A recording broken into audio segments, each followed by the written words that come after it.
I think for the most part we're good if you want to start. Okay, yeah, what I'll do is I'll start with a recap and you can like tune it up afterwards, just to kind of remember where we were, that sort of thing.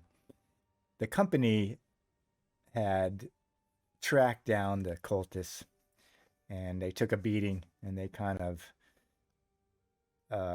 escaped, went back to the tower and kind of healed up after a difficult encounter with the cultists. And revenge, obviously still filled them, and they really wanted to seek out the cultists' hideout. And so they went back into Davokar. They ultimately met another adventuring group, which consisted of two men and another one of their friends who was nearly an abomination. That group had been backstabbed or, had had a run in with the cultists too after they had delivered a sword, a black sword to the cultists, and they got information where a tower was. But what happened is they went to the tower. It was well above them. Two of them ran away, and a third one had gotten the artifact, which they were told about. But then the cultists came and took the artifact from that blighted character and left them to die in the forest. His two friends eventually snuck back towards the tower and found their friend and start dragging him and carrying him out, trying to get him back to Thistlehold. And you guys met them. And despite Jor-El telling them that their friend was about to become an abomination, they couldn't give him up. But they gave you directions towards where they had met the cultists because they wanted retribution and vengeance too for what the cultists had done to them and how they were treated. And so the company got directions towards the cultists' hideout. They followed the directions to a spot in Davokar where the whole forest had essentially dropped into the depths, in long time ago and sunken away into darkness, like a huge hole in the forest. And pillars of rock were on the edges that rose up from the depths. And along one of those pillars, they saw a long lost, crumpled complex with a broken bridge or, over it. They had to try to attempt to get across a broken bridge because they could see planks of wood on the other side. So obviously the cultists would slide the planks of wood over and walk across and then slide them back. And after some travail, where one of them fell in on a rope and was dangling, and the guards noticed them in the night, they dispatched the guards and got to the other side.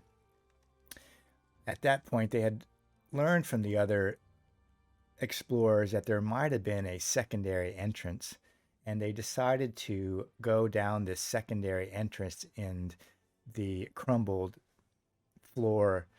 And they went down this kind of side passage and they found this narrow ledge leading into the darkness of the abyss. And they followed this tiny little edge around where they saw bodies hung on hooks from a walkway high above. And they could see the torchlight far above them. They didn't really want to risk climbing that to get up to that ledge.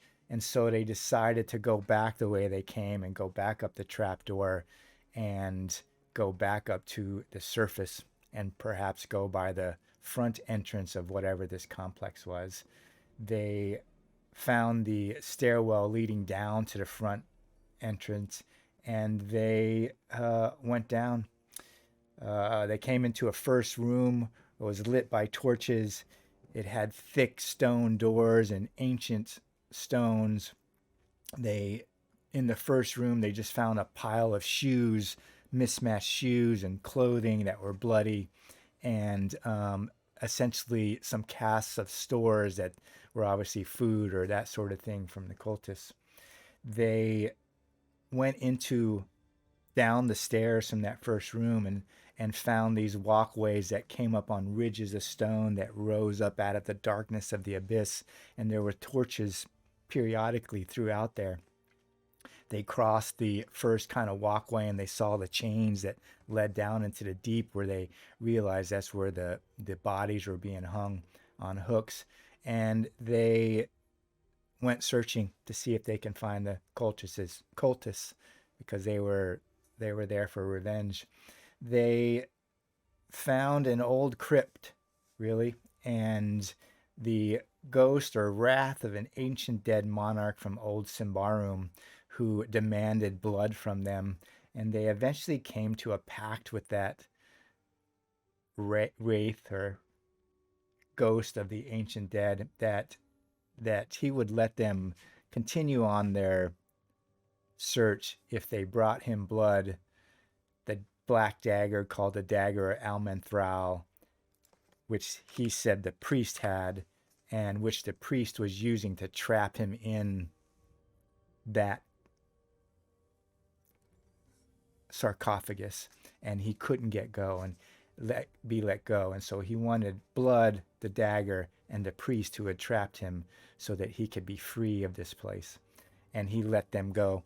The company decided to go back the way they came, and they slowly traversed these walkways, which you can see on the map, and they came to essentially the dining or meeting room of the cultists, and battle ensued here.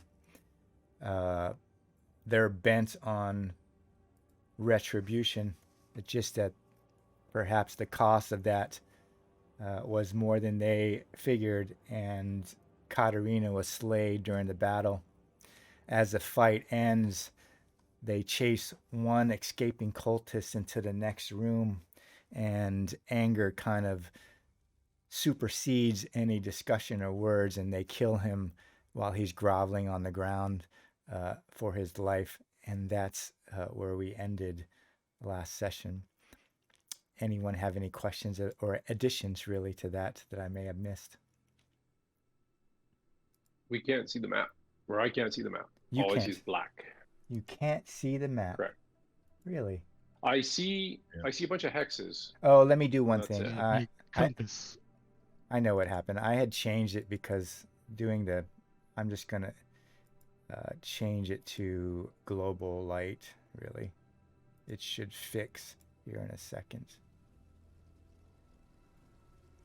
Let me activate you here. Oops, and bring it back out, I think.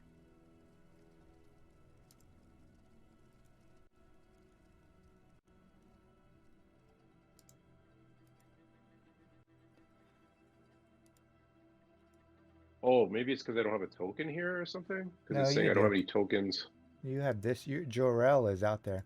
Do you see anything at the moment? Oh, he is? I can't see him. No. No. All right, just a second. Let me reconfigure it. You might need to, let me take this off and save it. Oh, now we see. I see Okay. now. So you see most of the map, but some of it's blacked out. Yes. Okay. Yeah. So the lower half past this part is blacked out, right? Yeah. Okay. How about everyone else? Yeah, I see the same thing. Okay. And Anne is good, I guess. Yeah. Okay. There were two things. One, we found a stone outside and a statue that I pried off, and I took it. It said it gives off a dim light. So I was just carrying that around. Right. I had forgot that you found like a light stone of some nature. Yeah. I don't think it mattered because Lero had like the flaming sword or something, but if he's not here, or if he's playing? Are you playing him? Yeah, I will probably play him. I think you were using the stone for the most part. Yeah, I can't remember how we were doing it. I think when we were crawling underneath that one entrance with the people up top, we were using it then. I remember. Right, and it was very dim, and I could hide it. I decided to kind of change the lighting, but you do have light because you're using the stone and Lyra May's sword, and I opened the map just so that everyone knew where, stuff were. Okay, and then the other question. The ghost that said he asked us, did you bring it? I need more blood. and then he wanted the dagger of Almanthor that the priest has, but then I have written under there that he actually just wants us to throw the dagger over the edge. So I can't remember what we're supposed to do. Does he want it back, or do we throw it over the edge? Right, he wanted you to dispose of it. Like for some reason, Dispose. right, he is bound to this place, and you're not certain whether part of freeing him is throwing the dagger over, or if he just wants the world to be rid of it. Okay.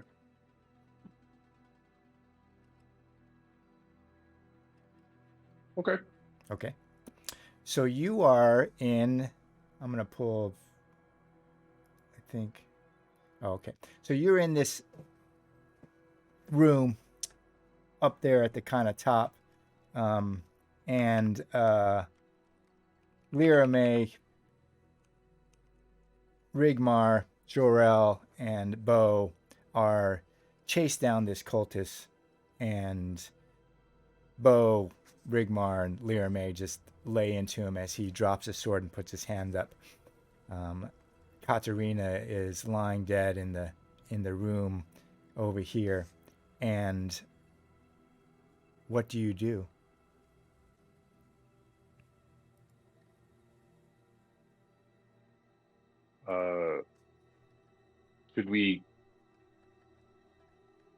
Should we continue, like keep going on, or should we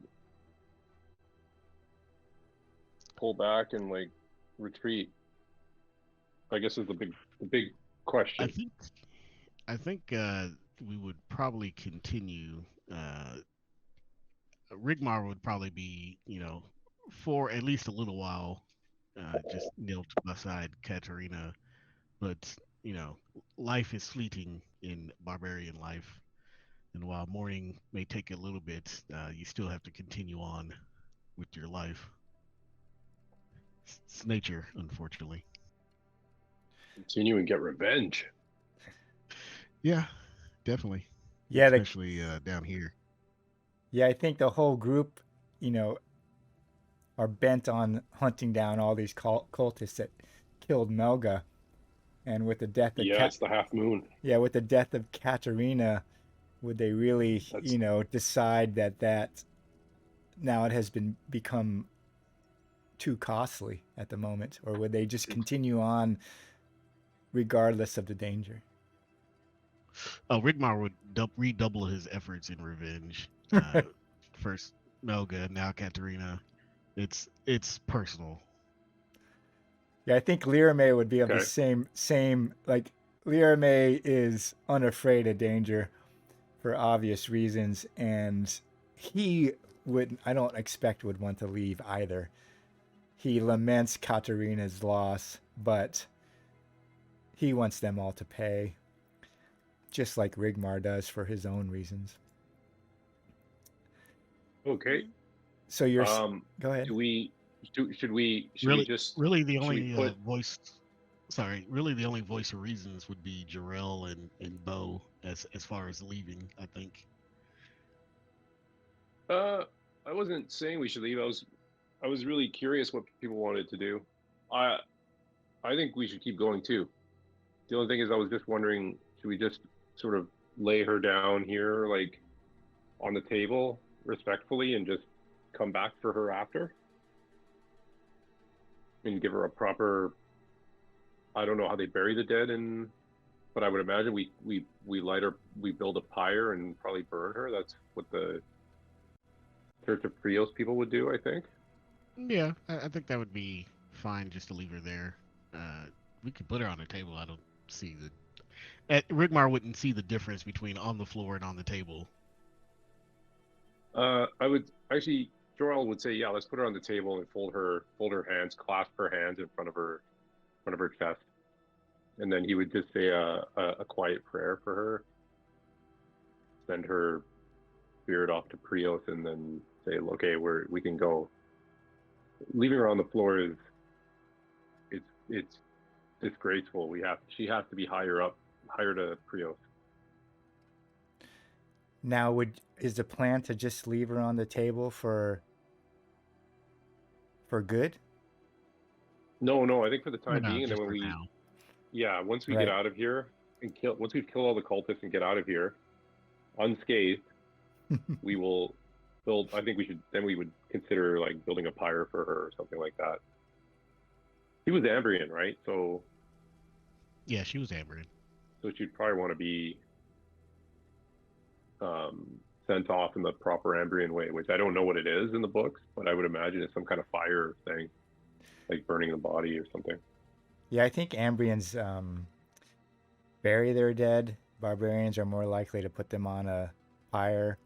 Maybe some Ambrians do burn their dead, and they probably burn more of them related to back when they were in Alberator against the evil. So they burned most everyone who died because they didn't want them to rise as undead that they would have to fight later, which they did in legions and legions. They would have to fight their own brothers and sisters and friends, and those who fell in battle would rise again to fight for the evil dark of Alberator. So maybe they do burn most of their dead. I don't know if their culture has changed now that they've come to Ambria. They may feel more comfortable burning most of them and not putting them in, if they're not rich, they don't put them in, the ground or in a mausoleum. So it's possible they probably do bury most of them. Now, would you go back to the other room and put her on a table there, in this other room, or would you bring her into the room where you are now?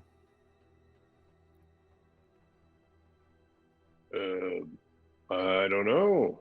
I think the room that we're in now would be fine. Again, Rigmar would be like, "What's the difference between this room and the next room?" I was just asking, like you're gonna go retrieve her and then come back. Oh, I thought she was in this room. Was No, she not you in this room? no, you ran into that room to track down the one cultist who was running away.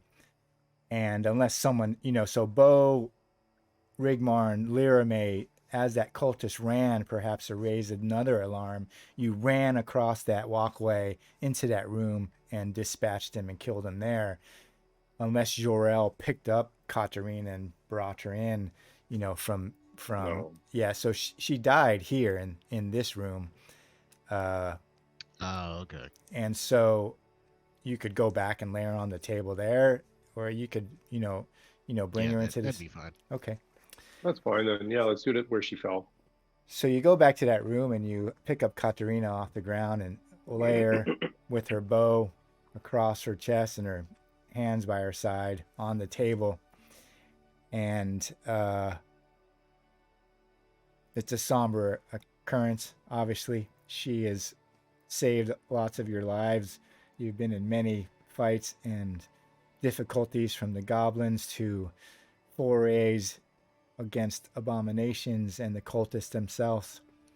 And so you lay her on the table and you're in that room. You don't really hear a lot. In which direction would you go?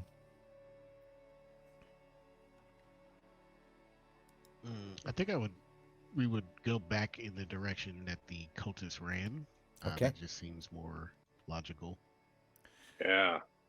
Because he was obviously running that way for a reason. Yeah. Well, he couldn't get past you to this other door anyways. It was the only door he could run out of, unless he wanted to run past all you, which obviously wasn't the best idea. He was yelling something out as he ran out that door, so it's probably a good figuration that he was running in that direction to someone. It was his only way out, though. So you're gonna Let's go. Open that door that you're standing next to, Jor-El. Yeah, but I think Lero would open it because he's a man of action who leads from the front. You want the player character who's not here to open the door, huh? Well, it would be him. Right, so Lirame just looks at you lead. and rolls his eyes, and he figures Jor-El's gonna like take a few steps to the back.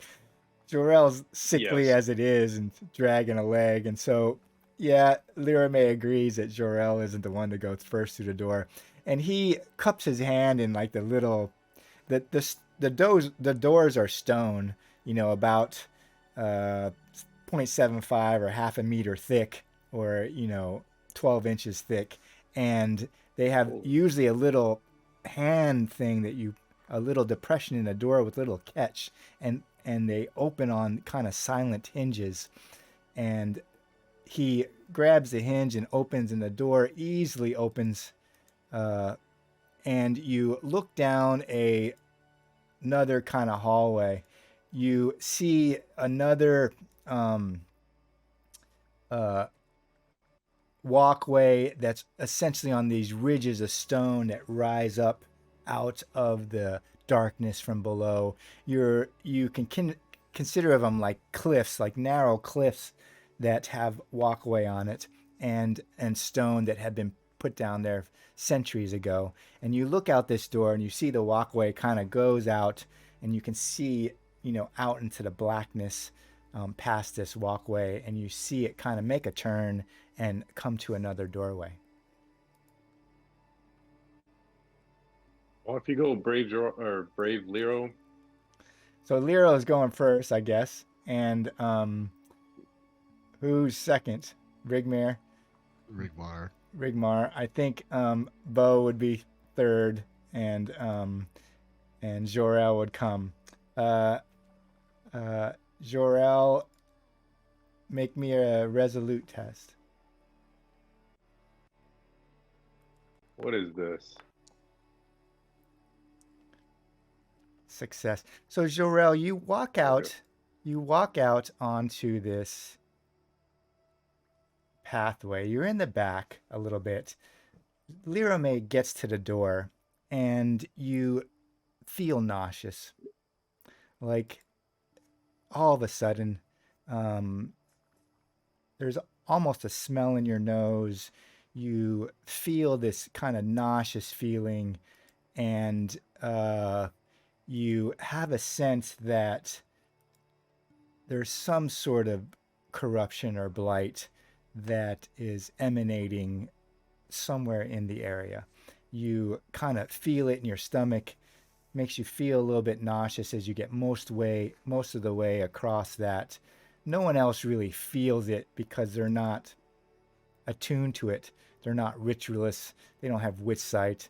They don't have third or sixth sense necessarily for this kind of magic and power. What does Jor-El do when he feels that? I'm just gonna. I think he would have his. He would kind of rest on his pike, like kind of almost fatigued, and just broke out like, "Caution! There is corruption. There is corruption nearby. It is stifling." As a warning to everybody. Yeah, Lirame looks back at you and goes, "So we go through this door, Rigmar? Are we all good?" Of course. Okay. So Just he ignore what I said. right, he reaches in and he grabs the door. It's the same sort of door, and he pulls it open, and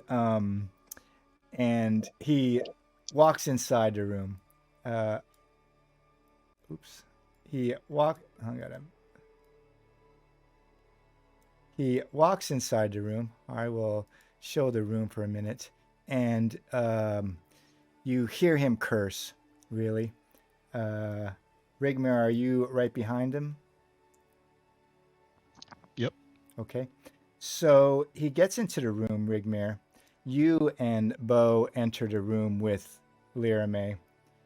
And as you enter the room, the first thing you see is this cage right kind of against one wall. And there's this female figure who's bound up and chained inside the cage. Her head is down, her hair kind of covers her face. There's a big pile of equipment over in this kind of corner. And over in this corner, there's this fairly huge spider that legs, most of its legs are kind of crumpled up underneath it.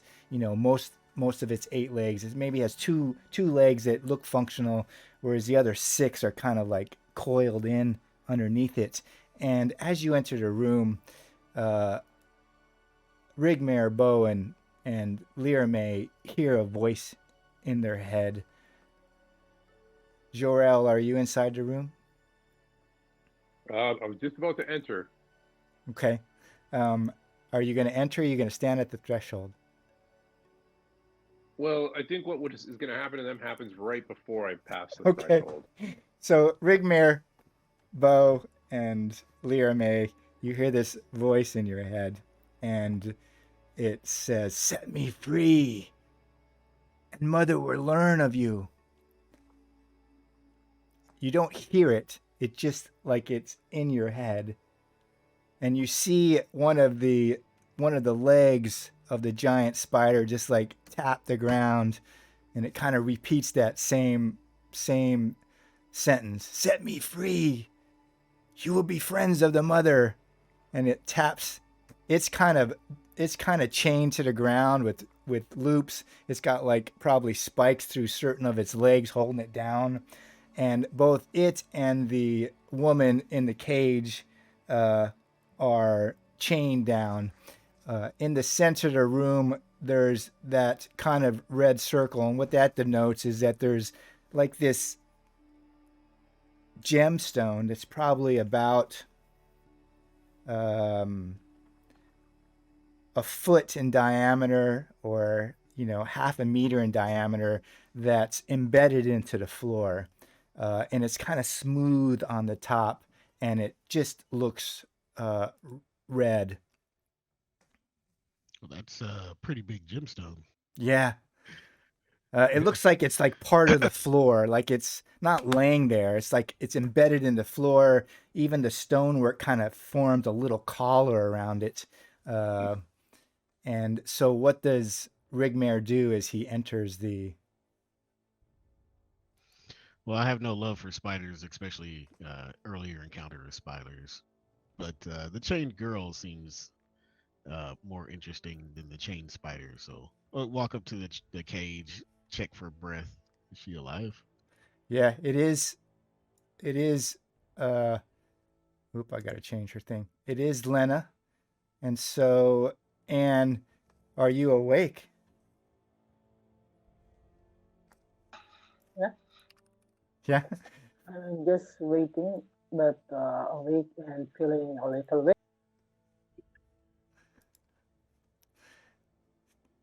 As well as you should, being chained up like that. There's a bit. I'll do The which cage site? itself, is it like iron stone? The what? The cage itself is iron. It's got like a big padlock on it, or lock on it. And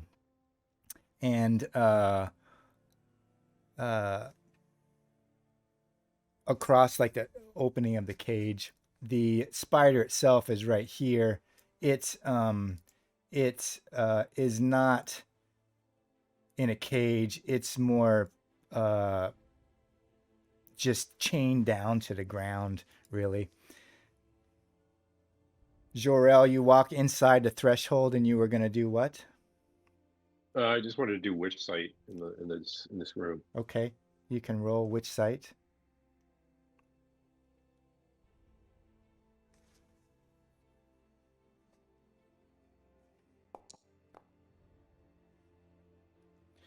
As Jor-El, you step across that threshold, you see this deep red, smooth kind of gem with some internal flickers, and you look at it.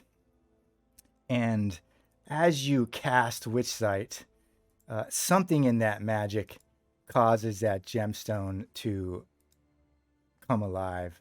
And this cascading kind of red light just starts to emanate from it. You suddenly see a flare on the other side of the room above the door, where this red glyph flares on the door. And you're looking over there, and you hear the door behind you close. You hear it click, click, and you hear a thunk, and then from across the room you hear another thunk, and you look up above you, and you see another glyph up on the floor, up on the thing, and everyone make a resolute check. Jeebus. All I did was like insight, man. I was gonna ask, do we all see that, or And now you do. Like as soon as he casts oh, that spell, like you see it. And you see the light suddenly open. And so, okay. Those that fail take 2 temporary corruption.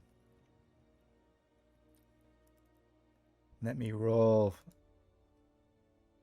Lyra May's. Lyra May makes it, and I will roll Bo's resolute. Both of them have pretty high resolutes. Both Lyra May and Bo do not, but Lena and Rigmar. Rigmar is standing there next to the cage as this light suddenly kind of starts to flicker off the bars as he's inspecting the lock. And then he's maybe grabbing the lock to look at it, and he suddenly starts to feel cold. His hands are freezing. This blackness starts to filigree up through his hands. And Lena is looking up at him, and you see it in her eyes. Her eyes blacken and start to eke out or merge out into the rest of her skin as this temporary corruption hits them. And the light of that central stone starts to get brighter and brighter. Jor-El's witch sight, he realizes, triggered this magical glyph. The spell itself set the glyphs on either side of the door, and the stone comes to life. Rigmar, what do you do? I think Rigmar would heft up his hammer, bash the lock, and then turn to Jarrell and be like, "What witchcraft is this?" Okay. So the lock has so many toughness or hit points. So roll like a roll whatever your weapon does, just roll your damage dice. It's not like you can't hit it. We'll just see if you break it in a single round.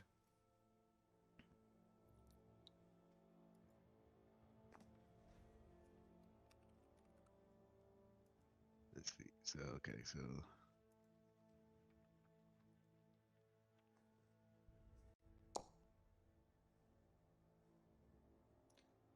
You do 20 so it'd total. be Yeah. 12. Yeah. So you hit it, and it's just enough to spring it from the lock. You snap it off. The top of the lock or the arm of the lock is still stuck in the thing, and you reach over and pull it off, and you can open the gate. And you open the gate. It's a little bit smaller for you, Rigmar, but Lena is like chained up in shackles, and you see the blackness kind of spread across her face and her arms, just like it's hitting you.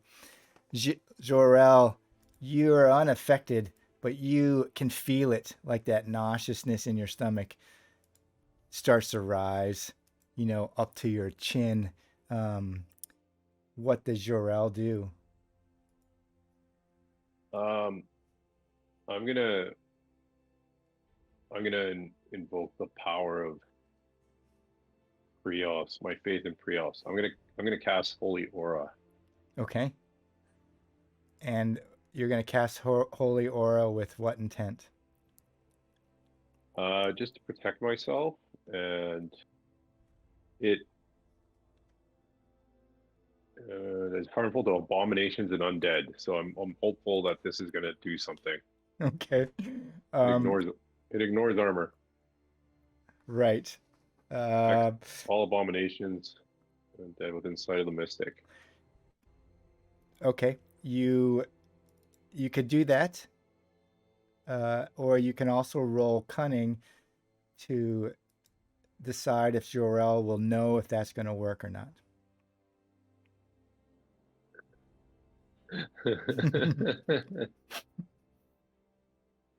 I think that was a freebie from Gene. Yeah, Jorel, you're considering casting Holy Aura to protect yourself against unholy damage, and you realize that it's not going to make a whit of difference. That the glyphs, Oh, that the glyphs and the magical trap isn't necessarily an abomination or undead. It's not damaging you directly. It's the whole area is seeding you with corruption, and oh, you look down at the encased gem in the bottom of the floor as it flares, and you realize that that's where all the nauseousness is coming from as it kind of pulses out in a pulse.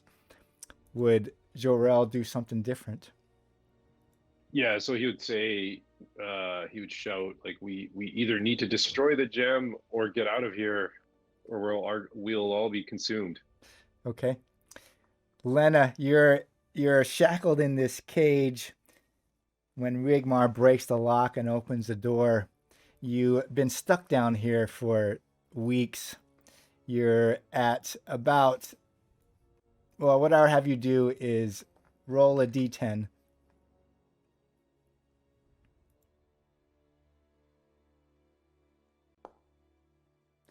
Right. So you're not terribly off.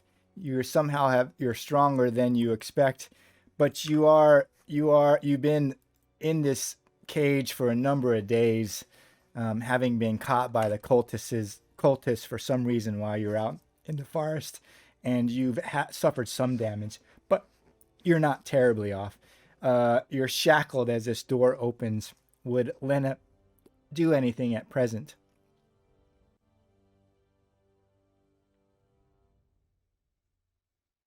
Uh, Lena would like to say thank you. Who are you? And ask in a nice way. Who are you and what are you doing? Rigmar. I think Rigmar would probably smile at that, like, this is the nicest person in a dungeon I've come across in quite a while. But uh, I'm Rigmar. These are my companions, and we're down here to kill cultists. And I think he would lift up his hammer like towards her, like, "Are you a cultist?"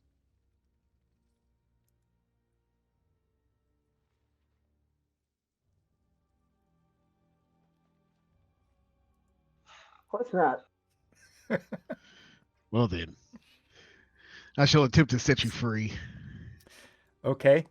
So you're gonna try to break the shackles. Yes. Jorel, you're in the back, and Rigmar kind of enters the cage. You're feeling this terrible gut feeling. Do you do anything else as Rigmar enters the cage, or give any instructions? um, did my witch sight work at all though? Like when Yeah, I did it, you or look at it, and when you look at it, you look right at that smooth stone, and it just emanates pure black corruption. And the red light that was there that most everyone else sees, vanishes as you look at it with witch sight, and it's just pure black. It's like this black pulsing heartbeat coming from that red stone. And the glyphs above the doors are pure black too, now instead of red, as you're looking at them with your witch sight, and you realize that someone with power has put these glyphs up there, and your thurgic power kind of ignited that uh, corruption, and you can see it emanate from that stone. The glyphs themselves do not emanate corruption. It's just this red, smooth stone in the floor. okay. What about the spider? Does it have any? No, the spider's shadow is like greenish gray, like beard lichens in a forest, that kind of soft blue, soft green.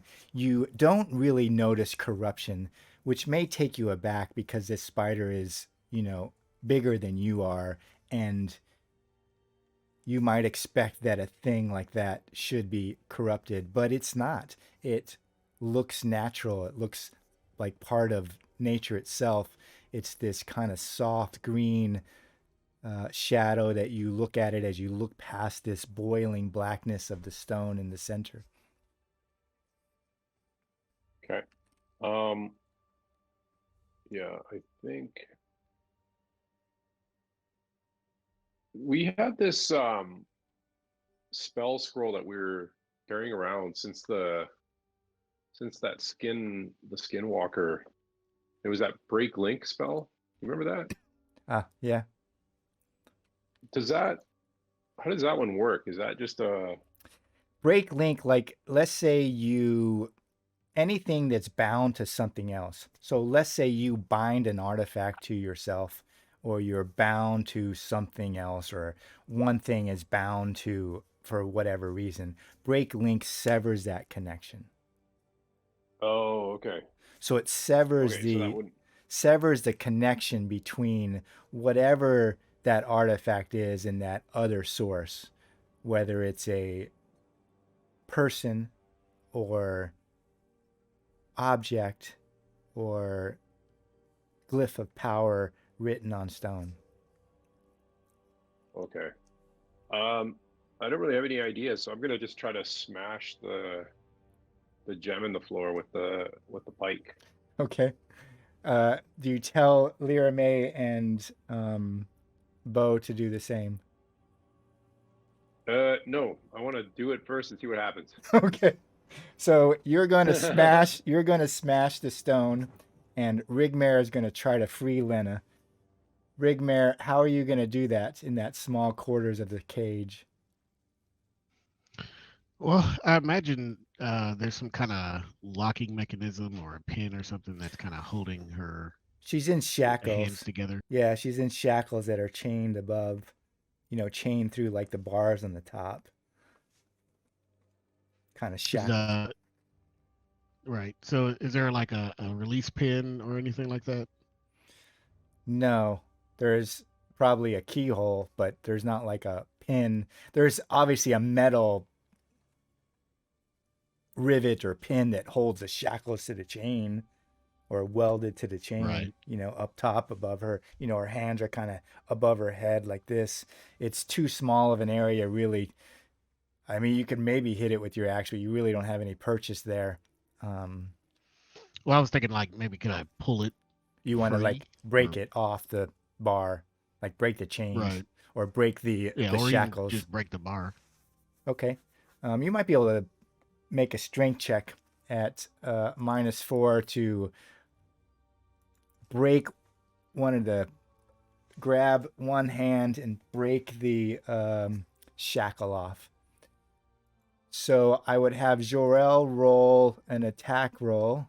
He doesn't really need to make an attack roll. He just has to roll damage as he hits the gem, and then have Rigmar roll his strength roll. There you go. Okay.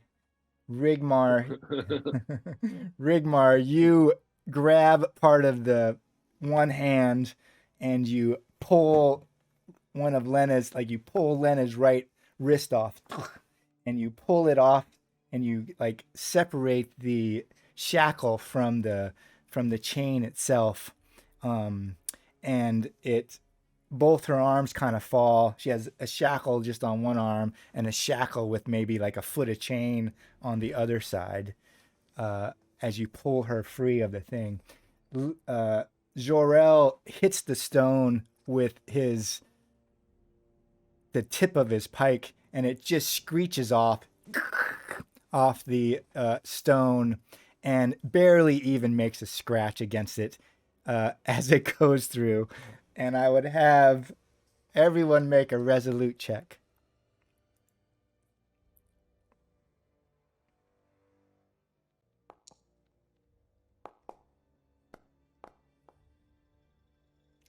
Okay.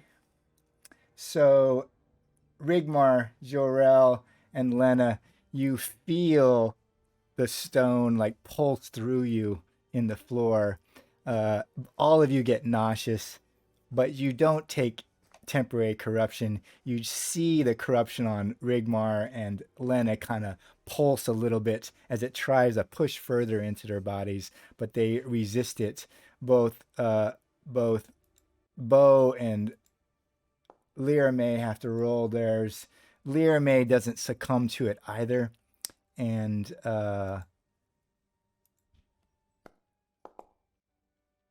Bo just barely kind of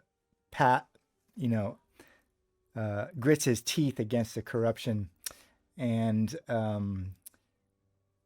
you're standing there, Rigmar, as you free Lena. She's got a loop of chain in one and just a shackle in the others. What does Rigmar do? He probably pulls her steady after ripping her arms out of that thing and be like, "All right, Missy, let's get you out of here.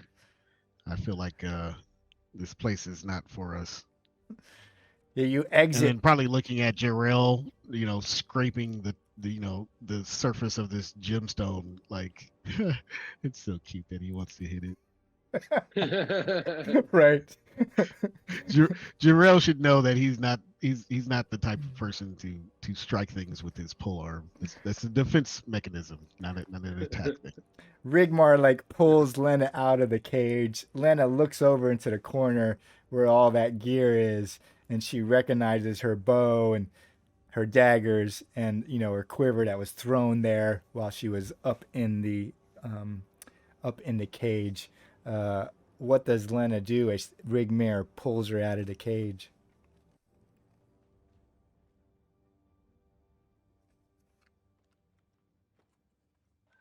At last, I'm already out. You recover your gear, or you Yeah, yeah. Lena will go get her gear and happy to be out. okay? Aren't you just a ray of sunshine? Jorel, you're standing there. You like tried to hit the gemstone, smooth gemstone in the floor. Lyra looks at you, and Bo looks at you and says, kind of tandemly, like they're twins, but they both say the same thing at the same time. We need to destroy this, Jorel. I say either destroy the gem or destroy the door and get us out of here. So Bo goes to this doorway, and he looks at you and he goes, "It's awful thick stone," but he starts to like take his shield and bash in, trying to bash it, open, and you just see him, running against the door with his shield. Lyra May takes his bastard sword and tries to hit the stone on the ground. I'm gonna say to Bo, I'm gonna say, no, you fool! Use your head. Use your head. Like, and see what he does. You just hear him growl. You just hear him growl at you. Lyra May takes a double-handed purchase on his bastard sword and just hits the stone, and you just see it like ricochet off it. Doesn't even like make a little scratch or anything on it as the edge of his bastard sword, and you can see it almost like dent the edge of his bastard sword, like dull that part of the edge. Doesn't even necessarily make a mark. What does use the holy power? Which hammer? I tell him. Yeah. Man, these NPCs, they just became really stupid. Or to, I guess it didn't slow them down one bit with you taking over them. Hey, Gene. It didn't dull their wits one bit. Yeah, it's the edged weapon. The edged weapon just like ricochets off this smooth stone. Oh, we need a blunt. And it's weapon. set into ground, so it's only about maybe this tall off the ground, and so it's not like you're swinging. Like Lyra May takes like a wide stance and just brings his bastard sword up, even with hammer, it's flaming, and he hits it, and it just kind of ricochets off of it. What does a blunt weapon, you fool? Or use your head. Does Jorel do anything else That's besides give? exactly. Right. No, I mean, no, I can't. I'm just gonna try to think of a way to do something about the glyphs or the Okay. like. You Yeah, I don't know. can roll. You have Theurgy, so you can roll cunning, I think, and try to see if you can search your mind about knowing how to open the glyphs. Okay. Okay. You look up at the glyphs and you realize that the glyphs and the smooth gemstone in the floor are linked. Rigmar, you come out of the cage. Lena goes to try to scrabble up her gear. You see Bo trying to bash against this door, and Learmay takes his double stance and hits the stone. It just kind of ricochets off of it and drags his bastard sword across this stone. What does Rigmar do? I think Rigmar walks up to Learmay and Jarrell, looking at them striking this piece of stone on the floor, and goes, "Right tool for the right job." And then he throws his hammer downward at the stone. Okay. You just have to roll the damage roll.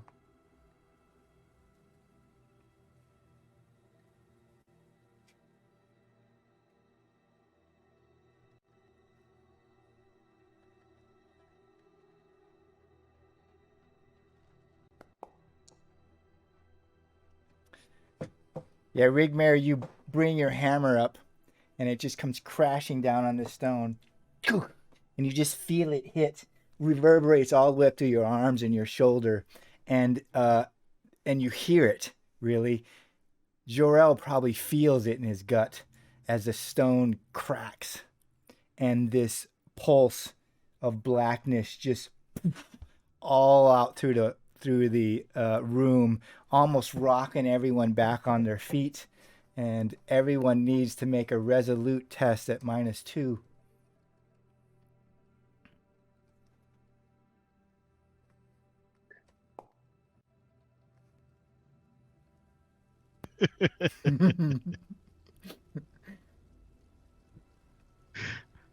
I was like, -2? Oh, yeah, this is going to be tough.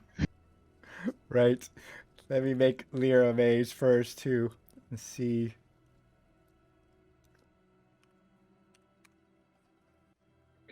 Good work, Rigmar. The last thing he does is Oh, we Last thing he says. Yeah, I probably get thrown into a wall. turn into a blight beast. Right. Yeah. Oh, even Bo gets hit. Rigmar and Bo.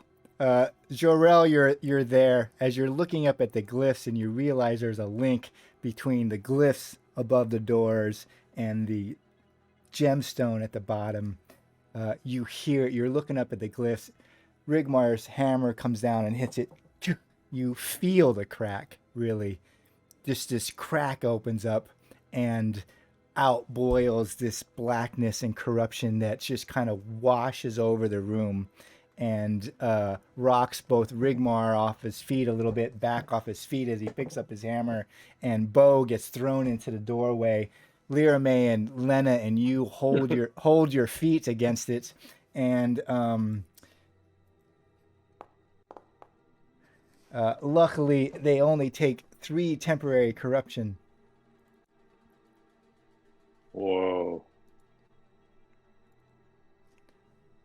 Does it look like it's going to subside, or did we just make it worse? You look at it. I imagine your witch sight is still active. Yeah. Right. You look at it, and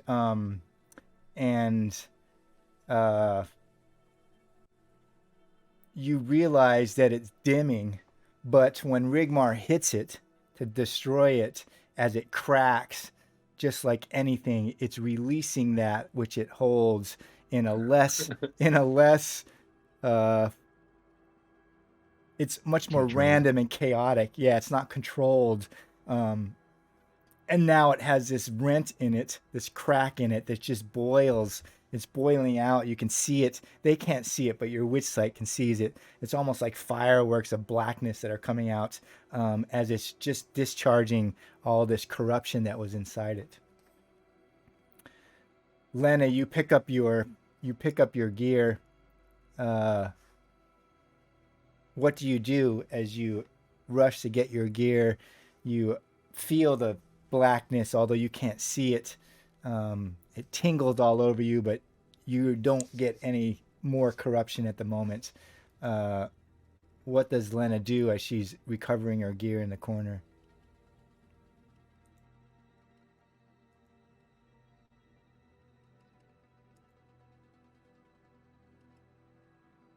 Um,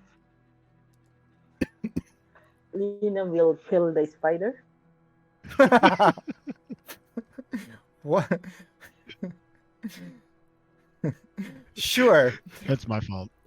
And why is that, Lena? Why would Lena want to kill the giant spider? I'm just curious. Is it something in her There, background or there was the little devil on her shoulder that was like, I don't know, kill the spider. that's Well, perfect? it's been a long time I shot someone, so it's like she's she's jonesing for an arrowhead. She's Jonesing. Sure. Like you load up your arrows, you look at the giant spider. Maybe there's some reason why you hate spiders.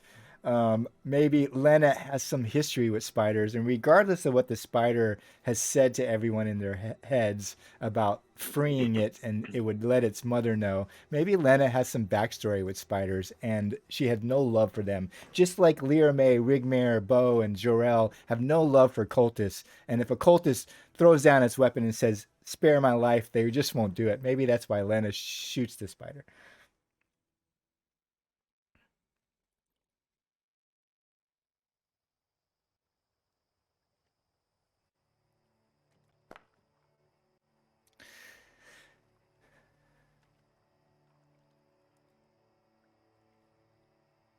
So I believe you miss unless you So have.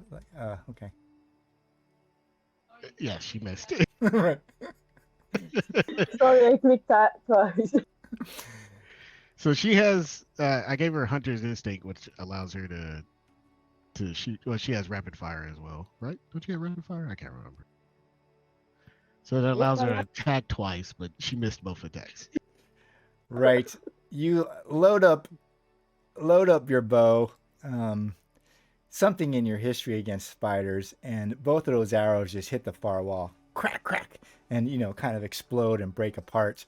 The spider drops down, realizing that it's under attack, and tries to break free because it feels that you're going to kill it anyways. Yeah, Lena, you lay off these two arrows, and the spider just gets its four other legs underneath it and suddenly heaves itself off the ground, and the chain links that are in the round circles holding it to the ground snap, and you can see it, and then it kind of gets up and jumps up on this side wall and starts scurrying towards you as you try to fumble for a another arrow. Um, Rigmar, you hit this gem in the floor and cause this crack. You feel it. You feel it bleed through you. You don't see it, but you feel that wave of its own blood kind of gushing out. And you immediately blacken your eye. Your vision goes black all of a sudden and starry, and you kind of got this peripheral cone vision where you just see the stone in the floor pulsing. What does Rigmar do? So I was going to ask about that. So how much temporary corruption do you take before it becomes permanent? When you hit your threshold, you have to roll again. D4. Yeah, Right. D4. So if you hit 6 temporary corruption, you roll a D4, and I believe you take at least one permanent, right? I have to look up the rules. Yeah, I think it's one permanent. I think Yeah. it's one permanent and then the D4 on top of it or something. It's pretty nasty. I think you roll your D4 if you hit 6, and then you take at least one permanent from that D4, and that's what will happen. Okay, so vision darkening, this cracked stone before me, and I'm like, did that work, Jarrell? Are we free? I don't feel so good.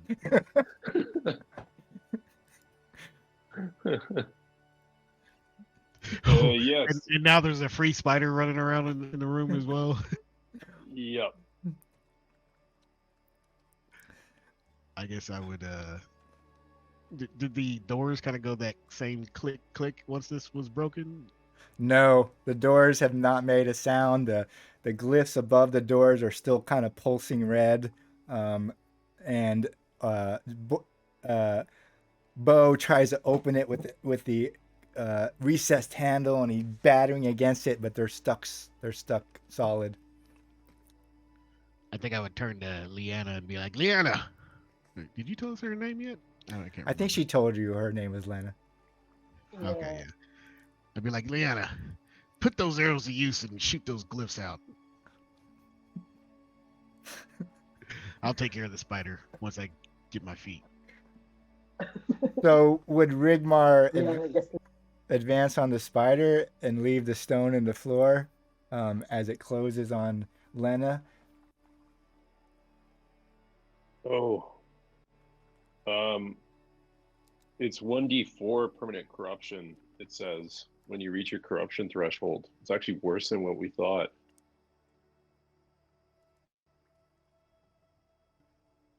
On page 176. It's really bad.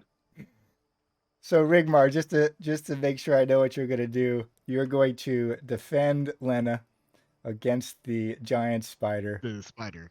And Correct. leave the stone in the floor.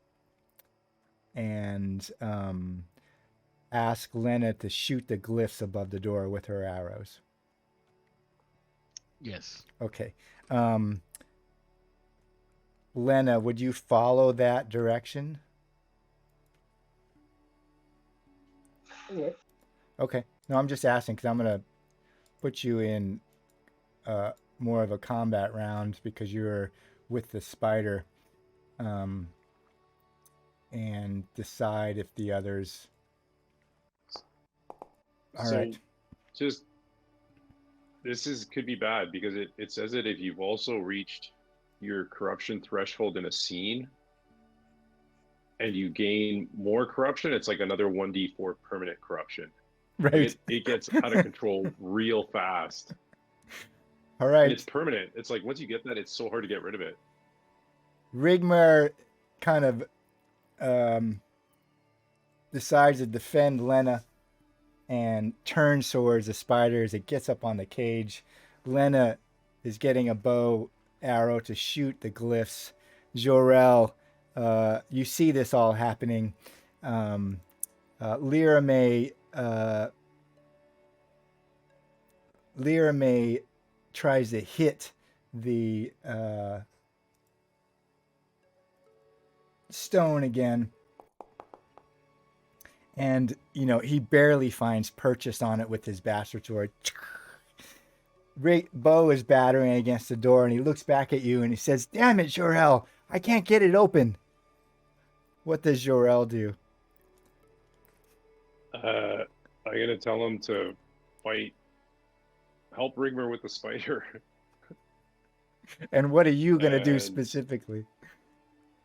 Fuck, I'm like useless in these situations. I'm going to see if there's a way. Is there any way that I can see of opening this door that's shut behind us? Yes. I'm gonna look. See. You got some information last round that the glyph is bound to the stone. The glyphs are bound to the stone. What does Jor-El have that can unbind the stone from the glyph? Oh, there it is. There it is. Yeah. It's I you even only had to slow walk them, Gene. You only I had to know. slow walk them. yeah. The funny thing is, it's because I asked that at the beginning. Remember, I asked that at the beginning, and then I kind of talked myself out of it after he explained it, and I didn't even think about it. I let you try to figure it out on your own first. Nope. Yeah, I'm gonna use that break link ritual spell scroll. Okay. And how long do you think that takes to cast? Around. Yeah, I think you're just going to cast it this round, right? Okay. I So have no idea. Would it take a full round? I don't know. yeah, I think It's a you're just ritual spell, but like, reading it off the paper or the scroll, which will make it useless after that, because you're not you're using it up, burning it up. Really, it's a kind of a faster way maybe to do break link, and we'll play it that way. Because I don't know, I sure. decided that would be the best way. So you're gonna fumble around and grab that scroll when you realize it, and uh, what are you gonna use the scroll on? Now you said one of the symbols is on the ceiling. You said, So there's two symbols, and there's one on the. one above each door, like right above the lintel, like right up here above each doorway, there's the same glyph on each side. I'll do it to the one that Bo is trying to open. Okay. You're Would reading. it, You go ahead. I was gonna say as another on your shoulder devil. I'd be like, would it be better to do it on the stone? I don't know if that's how it works. Like, Yeah, Jorel would know that he probably has to cast it on the thing that's linked to the artifact, which would be one of the glyphs, not the artifact the glyph, itself. Yeah. Um, it's kind of the like, artifact itself is yeah, if Jorel wanted to break his link with an artifact, he would cast it on himself to break that link, not the artifact. He casts it on the linked object, and so he knows that it would be cast on one of the glyphs, and he's, glyphs. yeah, deciding to cast it on the far doorway where Bo Okay. is. Okay. As he's reading that out loud, um, Rigmar turns towards the giant spider, with intent in his hand. The spider, is damaged and not in its full self, but that doesn't mean it's um, uh, dead.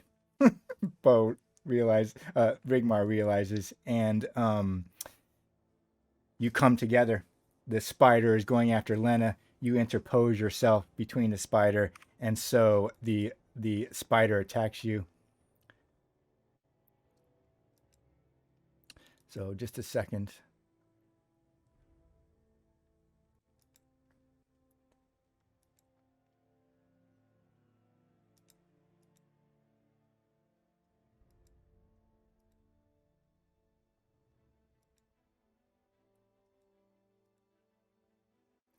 So he's going to attack you with his bite.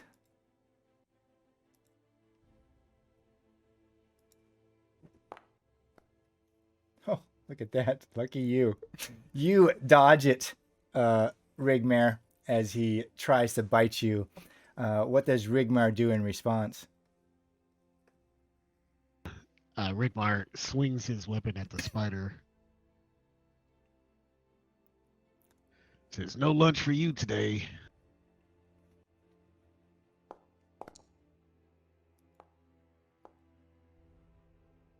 Right.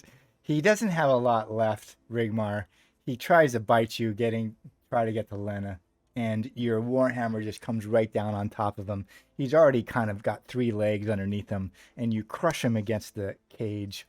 Jorel, actually, we'll go to Lena. Lena, you were going to fire an arrow at one of the glyphs. I think you would hear Rickmar say, "Oh, that was too easy." Well, we can retcon it if you want, and I can make it harder. It's too late. It's too late.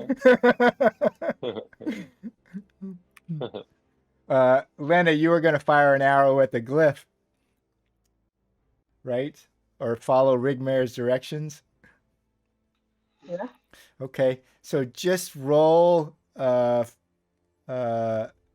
your damage for your arrow, which is probably 1d10.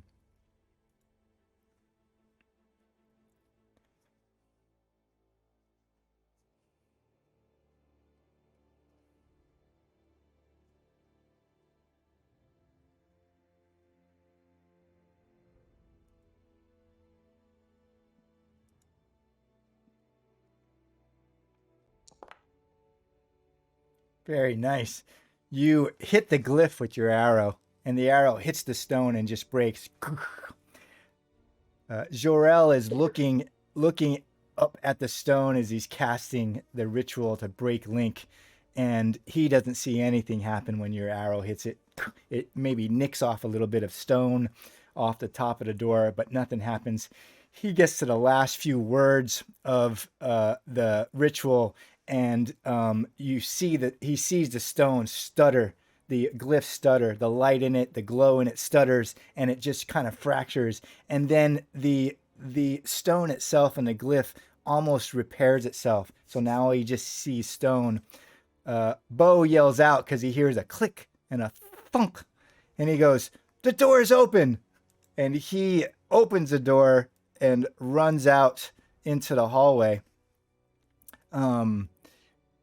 Jor-El, what do you do after you cast a ritual? I'm gonna say that was me that unlocked it, you donkey. And then I'm gonna say, let's get out of here. Okay. Before we get corrupted. You're gonna run out the door. You should summon some Benny Hill music to do this. Right. Jor-El, roll a quick test, please. What? Quick test? Yeah, to see if you get out there. You mean you mean a slow test? Right. Jor-El, like you decide to like run out. You got the scroll in your hand. The scroll kind of flares and turns into ash, and you're not paying much attention. You're yelling at everyone. Maybe that quip comes out of your mouth at Bo, and you trip and just kind of go sliding onto your face onto the ground. Lear May, is going to try to run out too, because he realizes that he doesn't want to be in this room any longer. And he easily, like, you probably slide onto the ground and he just vaults over you, gets outside the door with Bo as you're kind of going sliding down, maybe chin, hitting your chin. Rigmare, you hear Jor-El yell and Bo yell that the door's open. You see Bo run out and Lyra May run out, and Jor-El catch his toe and land on the ground. What does Rigmare do? Rigmare kind of trots over to Jor-El, shaking his head like, "Come on, buddy." It picks him up. So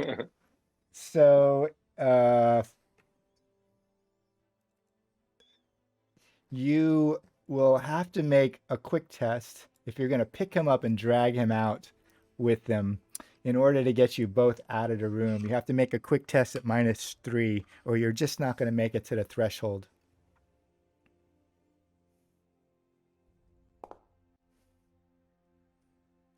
Okay. Curses you. Rigmare goes. I saw a 2 for a second. Right. Rigmare goes and grabs Jor-El, tries to drag him across, but Jor-El's so kind of ungainly. He's got that bad leg. He's sickly, and he stumbles, and he almost drags Rigmare down with him, and you're stuck in that room. Lena, you see Rigmare run to kind of pick up this kind of black cloak looking, thirgy looking, sickly looking witch hunter kind of guy off the ground, and they're kind of staggered. You see Bo and Lyra May run out. These other two men, you've heard their names because Jor-El's been yelling, quips at him this whole time. Rigmar has killed this kind of spider. What does Lena do? Then I will run Run away out? from Rigby also. Yeah. Okay. If you're going to run out, you just roll a quick test to see if you get out of the room before the next pulse of the stone. Right. Lena easily kind of runs out the door, out the doorway as Jorel and Rigmar are kind of battling to get out of the room.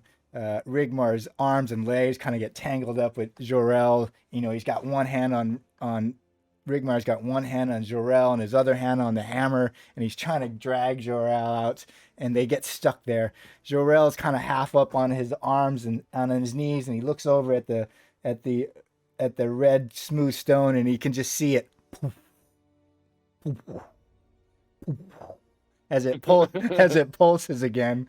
And both of you have to make a resolute check or take corruption.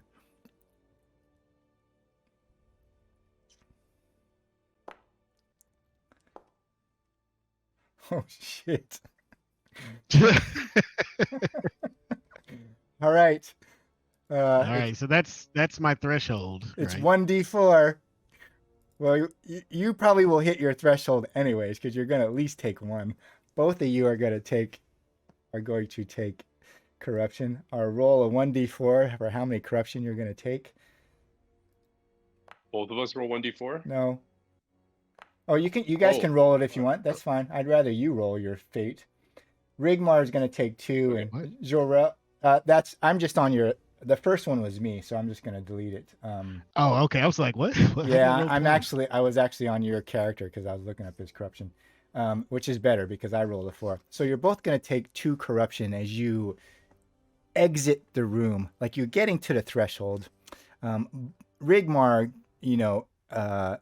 dragging Jorel out of the room. Lena and Bo are out there.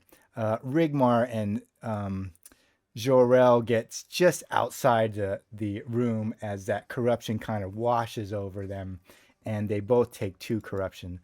Rigmar is at his threshold. Actually, he's over his threshold. Yeah, I'm over my threshold. Right, because you That's take bad. 2 more temporary corruption. Jorel takes corruption, but I'm going to ask Jorel a question before you roll your 1d4 for what happens as you meet your threshold, because you're at 7. Jorel, Rigmar drags you out of this room. You could see the corruption just go up his arms, up his neck, almost kind of go over his chin and in his mouth and in his nose. You see his eyes roll back a little bit in his head, and then they snap back, and there's nothing but black in the white, and the color of his eyes, and his whole face looks like a filigree of black. He drags you out of the room, outside the door, and what does Jorel do? I think Jorel would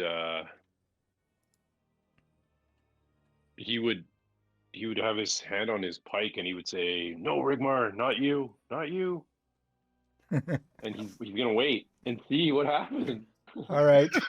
We're going to wait and see what happens. Could you make me a cunning check?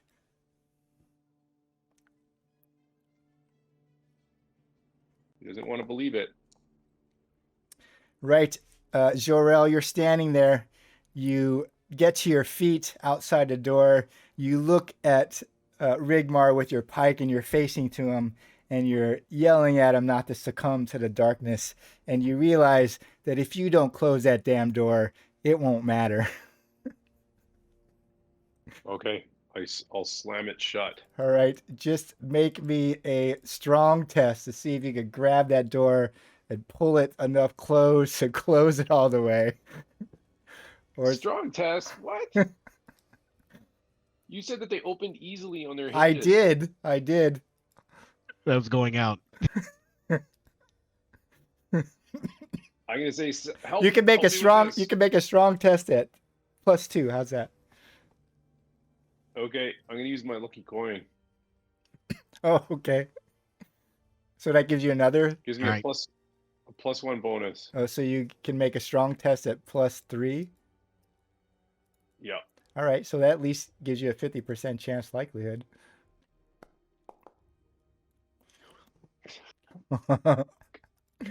Do you want to let that? Do you want to let that roll stand, Jorel?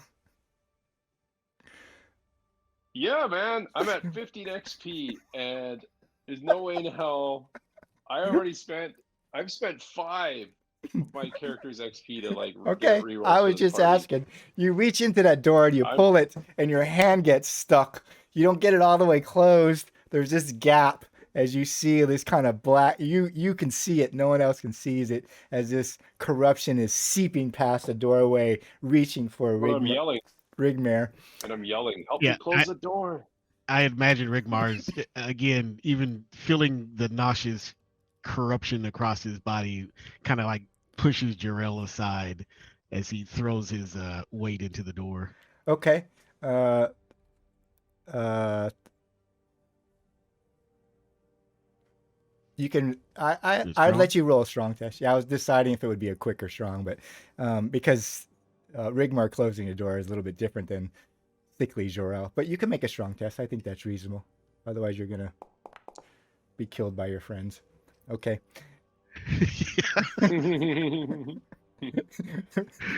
Yeah. You grab Rigmar. You grab Jorel's hand and pull him away. Grab the rest of the door and close it. Just as you look at him and your vision goes black, and you need to roll 1d4. God help us if you roll a 4 for your corruption threshold. Oh shit!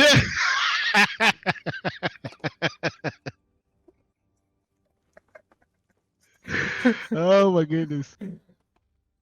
Oh, Right before I made that roll, I was wondering what would I be like as an abomination? right. Um. Okay. So, Jorel, you're standing there. Rigmar pushes you aside and closes the door, and you look up at him, and there's nothing left of him anymore. He is completely 100% corruption. You see him stand all of a sudden with his hammer in his hand, and he looks down at you and smiles. Just this big, toothy smile, and makes this guttural sound out of his throat and mouth that is no longer human. And we will take a 5-minute break there. Aw. When we come back, Rigmar is 100% corrupted. He will control his own character at his present state, and he is now an abomination. Rigmar, All Damn. right. I'm sorry to the rest of the party. Rigmar, your goal right now is because you are no longer human is to kill everything when we come back. Right. Right. Oh All right. man. All right. 5 minutes. And I'll start thinking about my next character. Yes. Well, at least you can have some fun. Go out with a bang. Yeah, that's cool. It's too bad the rest of everybody isn't here because it would have been fun to watch them Yeah. all. The freak out. Yep. Yeah. All right. See y'all in the 5. All right.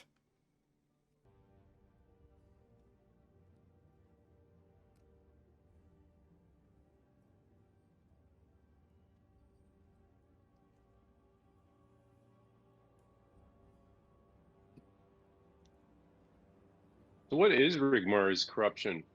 Like I thought he was only at He's threshold. he's just at it. He was at 7. He was 1 over his threshold, and if he rolled anything below a Yeah. 4, he'd be fine. What He was at 7? yeah. His total is Oh, so it's his total is 11. So his. he meets his Oh. he met his maximum. Yeah. If he would have rolled a Yeah. 1, 2, or Yeah. 3, he would have been fine. He would have been just yeah. Right. Yeah, I guess that's the thing. He's like the fighter types have pretty low thresholds. They got a lot of toughness and got a lot of toughness, but not a lot of corruption stuff. Then I guess, hey, He's got the because lowest. yeah, like my abomination number is a 15. Right. My threshold's 8, so I can go quite a ways. And if I take true strong gift, it's like double that. It's insane. Yeah, he's got the lowest. Lyra May's got 13. Lyra May's resolute is a couple points higher, so less of a chance necessarily to get it. Like if you make your resolute tests in that situation, you necessarily take corruption. It's all you got a couple ways to fail. Quick tests, resolute tests. It's a cascade really. Yeah, it's a cascade for sure, because as soon as you reach your threshold, you have to immediately add another D4, and it's permanent. So then after that, it's always going to be high. But I think it's interesting, if you've got a really low abomination number, like the number between your threshold and your abomination number is really, really small, which is what Rigmer had, right? His threshold was 6, and then his abomination number was 11. Yeah. Or something. Right. So it's like 5 points. It's really not a lot. He made a decision to try to save Jor-El. Yeah. And yeah, I guess. Yeah. Don't put it that way. Don't put it that way. No, that's exactly what happens. He could have left Jor-El on the ground, but instead he went to pick him up, and I would have been fine. Right. Jor-El knows that. Jor-El knows he could have just survived it. Somebody else could have closed the door. Rigmar would not have let that happen to Jor-El. He just wouldn't. Yeah, Jor-El's looking up and hard-headed. Although the only thing I kind of wish I could have retconned would, if I'd have remembered how close I was to the threshold, I would have closed the door with me on the inside. That would have been the only thing, like that self-sacrificing thing. Oh, that would have been totally cool. Yeah, you would have. You just hear a pounding from within.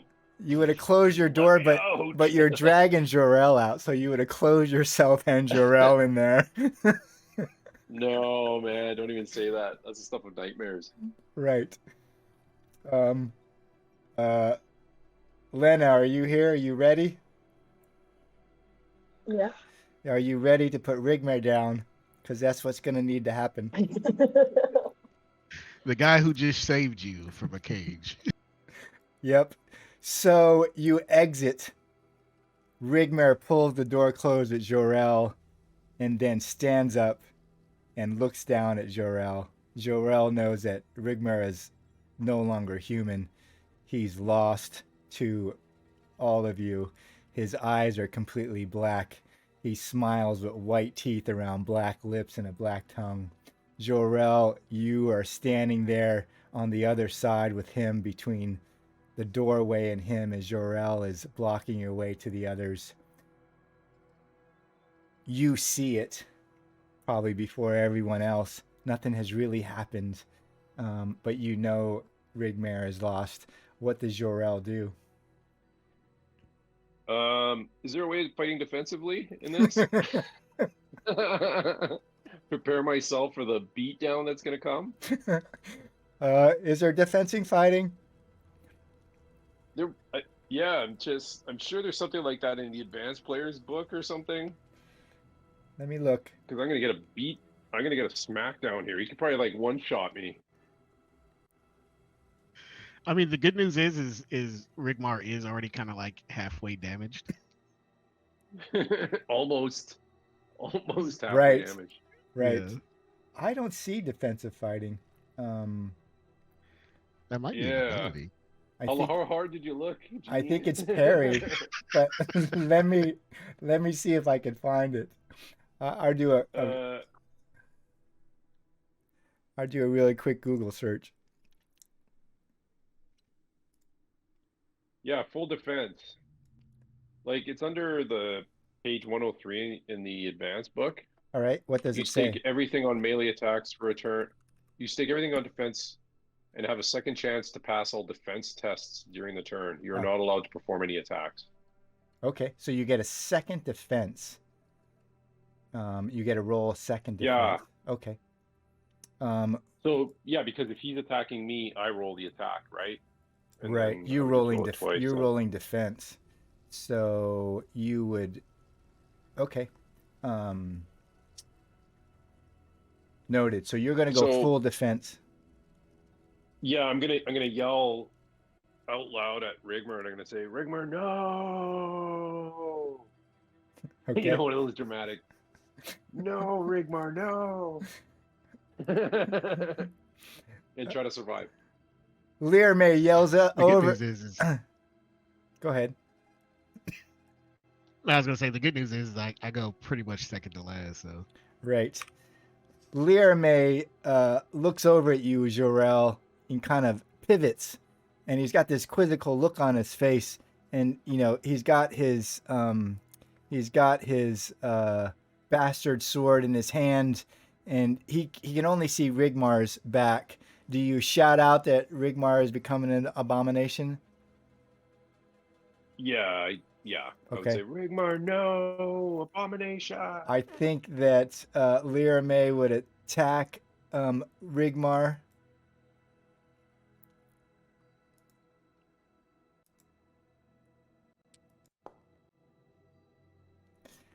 And he just kind of drags his sword across Rigmar's back, opening up his armor and, you know, a flesh wound. He's Lena and Lyra May and Bo, who are back there, see the skin and the armor kind of separate, but just this blackness kind of oozes out. It's not blood. It's not red. It doesn't flow right. It just kind of glops out of the wound as it kind of sits there. Lena, you suddenly see Lyra May attack the man who freed you from a cage after this other man yells that Rigmar has been taken. What do you do? Oh, my fault. I'm out of order. I think Bo would come over and he would probably attack too. He doesn't really have much. Oh, yeah, he does.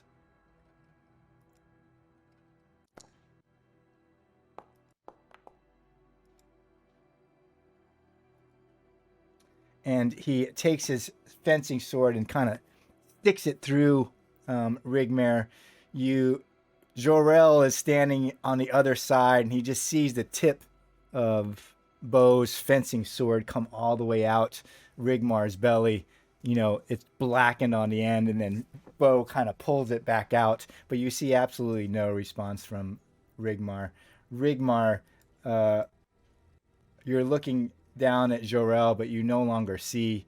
You just see this kind of outline of Jorel, and your only desire is to kill everything living. What does Rigmar do? with a low grotto growl, Rigmar unleashes his berserk.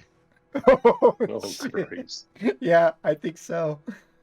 So Rigmar could still Christ. berserk, which does what? It just decreases his defense. So it just, He doesn't get any hit points or anything. No. Huh. No, he doesn't get any hit points. It just makes hitting people easier. And you ignore some damage too, right? Yeah, I get like extra armor. Yeah, 1d4 extra. Okay. So I'm trying to decide if I would recover first and then attack, or attack and then recover. Yeah, I don't think I'll attack first. Yeah, I think the recover would be a secondary thing because he no longer thinks that way. Like he's just Right. And I got 3 around me, right? Yeah. So you could either roll random or So you could I'll attack leave whoever it up you to want. the dice. Okay. Yeah, I'll leave it up to the dice. So we'll do 1, 2, Leroy, and then 5 and 6, Jarrell. Okay.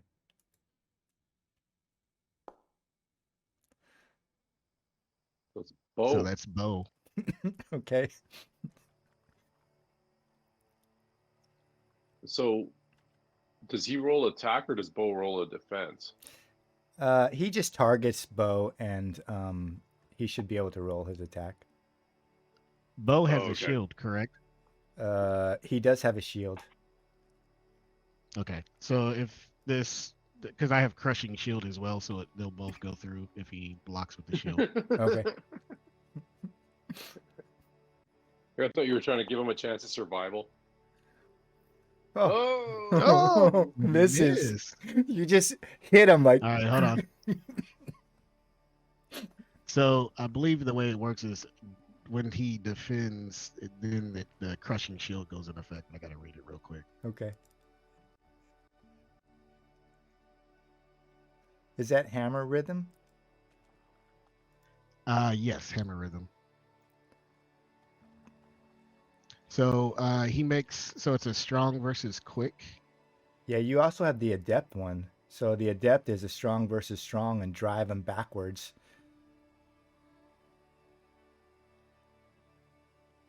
Oh yeah, that too. And you get to make a free attack if you do it. So you both have novice. So you can roll the strong versus quick first to see if you shatter the shield, or and roll 1d6 of damage if it's successful. Because you get to do both, I think, right? Yeah. Right. So then you roll a 1d6 for damage because you like tear the shield from him. I don't think you have to roll. Oh, that's weird.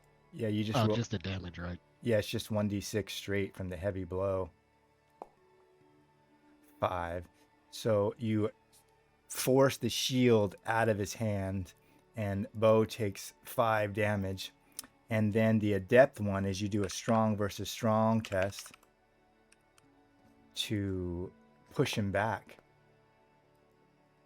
Yeah, you just can't push him back. You hit him so hard it shatters or pulls his shield off, damaging his shield arm, and he kind of drops it on the ground. And you try to push him over the edge of the precipice, but you just can't.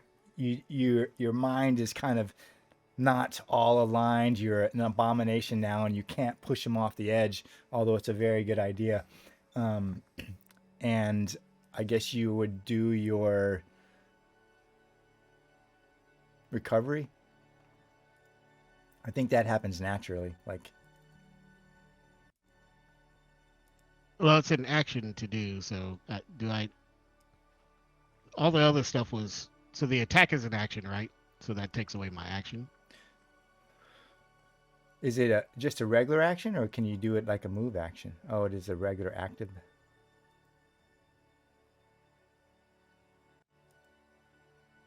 Yes, it's active. Ah, yeah. I think you would.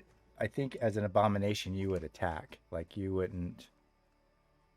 You're blood hungry. Right, you wouldn't worry about recovery. No, not unless you could. Not unless you had a moment to do so. It's kind of like bloodlust. Okay. Like you would attack at all possible available things. So Rigmar, the abomination, attacks Bo, tearing his shield from his arm, making Bo's shield arm damaged. You can see it twist the wrong way. And Lena, you're a couple steps back as you see these group of men suddenly attack the man that freed you from the cage and killed the spider. What does Lena do?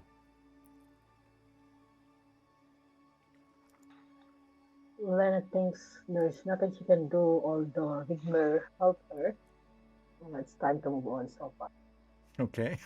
So he's gonna attack with. Okay.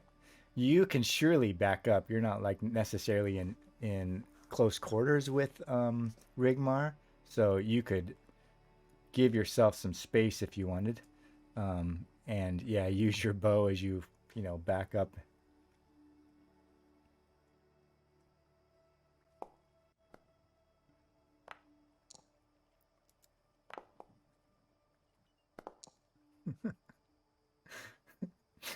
all that all that your arrows just ricochet off, and one just barely catches him like on the side of the head, maybe opens up a wound, It doesn't bleed on the top of his head. He doesn't react at all. And The arrows kind of fall off into space over the edge into the abyss. Jor-El, Rigmar's dragged you out of the room, and now he's an abomination. You can see it. His only desire is to kill all of you. Leah, May, and Bo come to your assistance with some reservations. You are all surrounding Rigmar in these last moments of his bodily life. What does Jor-El do? I'm gonna cast Holy Aura. Okay.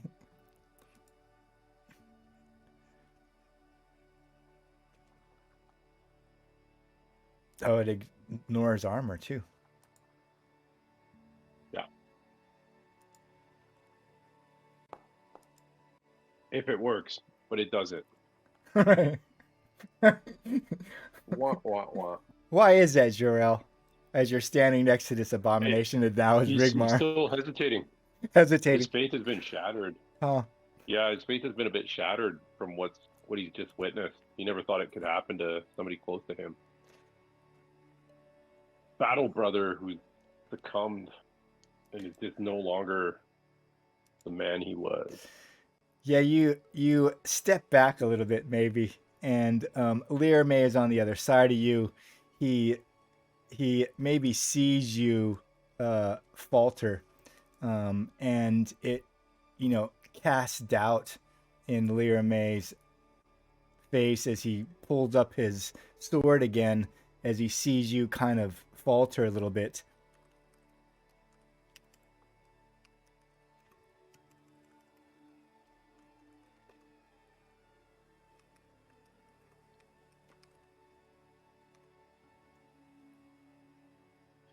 I'm actually kind of surprised when attacks are made player to player. There's no resistance rolls. It's just a hit. It should be, or was there not? No. I guess it just does the rolls on their own. Yeah. Because I didn't push any buttons. Right. It still rolls for Bo's things. Lyra May sees Jor-El kind of stumble, falter, sees his spirit, Jor-El looking down at his hands or looking up at Rigmar, and he can see it in his face. And Lyra May just has this guttural scream as he pulls up his bastard sword with both hands and brings it down on what remains of Rigmar.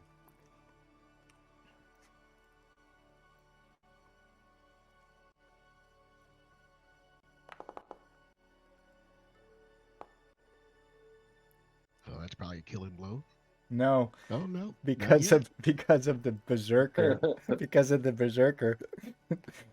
You just see this sword come all the way down his thing. And he looks at Bo and he says, "You gotta finish him, Bo. You gotta finish him." And Bo's already been damaged. His shield arm is limp, and he takes his fencing sword and he tries to stab what's left of Rigmar, hoping that he can end this pain. Make sure you're targeted. Rigmar, what's left of Rigmar is just barely hanging on.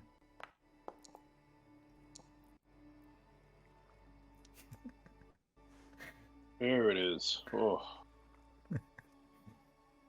Rigmar, in those last few moments, Bo stabs you right through the center of your back. Well, actually, you're probably facing him. He just takes his fencing sword and he puts it right through your chest. And you have a moment of lucidity before you fall down to your knees. You can see Jor-El and Bo and Lyra May standing around you, and past them, this new woman that you realize you just freed, and it's just a few seconds really as you drop to your knees. What is Jor-El think? What is Rigmar thinking as he falls to his knees with dragging Bo's fencing sword down, and he has a moment of clarity?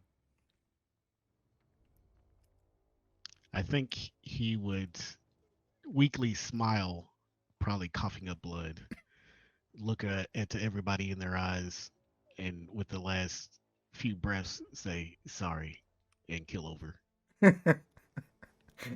Yeah, I think what happens, like you're such a big man.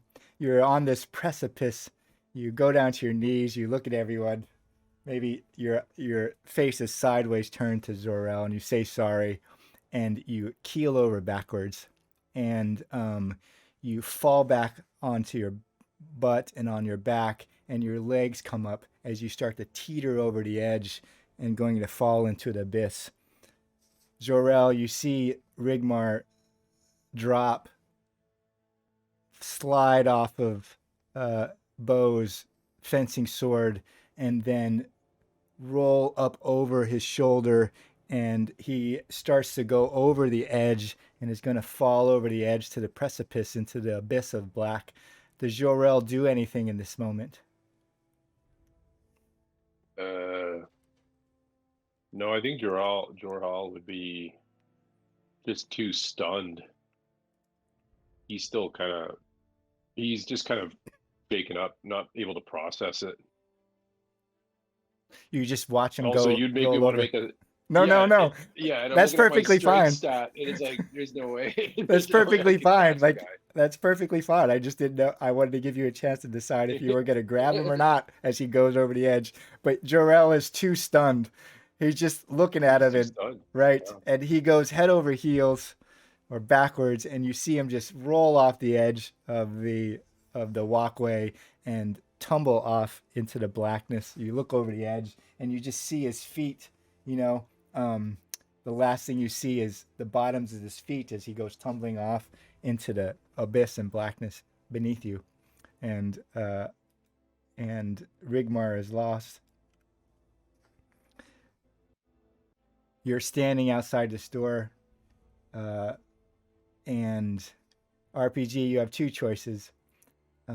You could gen up a new character, or I can give you control of Bo or Lirame for the rest of the session. It's up to you, really. I don't really like controlling other people's Right. characters, so I'll let you do that. Like, Lirame, I'm sorry, but RPG killed your character. Yeah. I mean, I was trying to think like what would happen if I actually killed one of those two. You know, if I had another swing like at Bo or something, and I was like, oh man, how do I explain that? You could have done it. It would have been hard. It would have been worse to hit Jor-El. Like Right. if you Yeah, he rolled could have one-shot me. yeah, you could have one-shotted Jor-El. It would be really difficult for you to kill Bo and Lirame in more than a couple rounds. So I wasn't too concerned that you would do that. But if you rolled, if by luck you chose Jor-El, you could have, you know, killed him or at least put him down, where one of the others would have to revive him. But I don't think you could have Right. killed them. It would have taken a couple rounds to kill one of them. You could have got lucky, I guess. But all right, Jor-El and Lena, you were gonna say something, RPG? No. I was just gonna ask. You said I had GM stuff, right? So I can create the character sheet. Yeah, I can actually make one really quick for you. La, la, la. Okay. I thought you did, but I don't expect you. I don't see that. So let me put. Yeah, it looks like I do. Let me try first. Okay, go ahead. I'll make one that says RPG third, and you can see if All right. you can see if you can make one. You can see.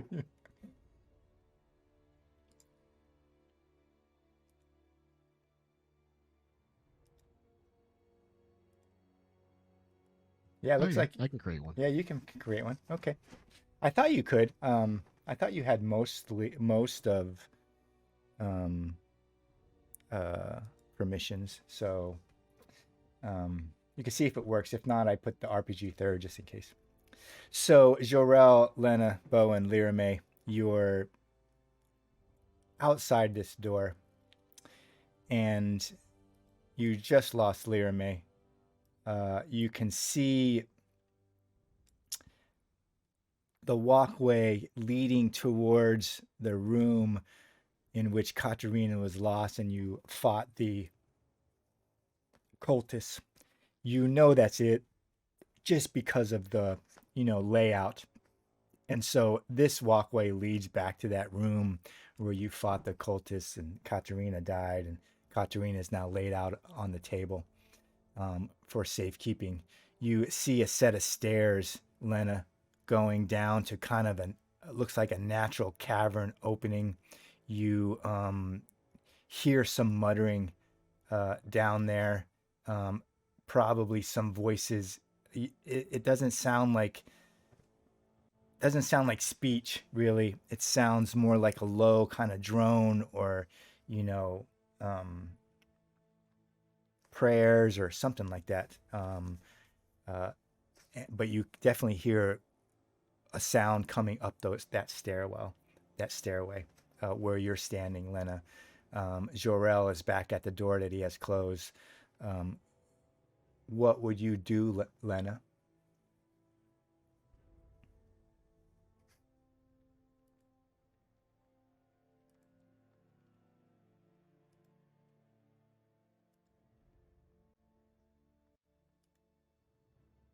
Mm,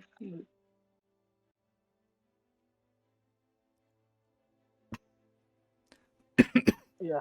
Lena will move forward. Okay, you're gonna walk towards the opening. Mm. All right. Um, uh, in any particular manner, or you're just walking down those stairwell? Well, roll a discreet for me, just for Yeah, discreet. Yes, sir. right.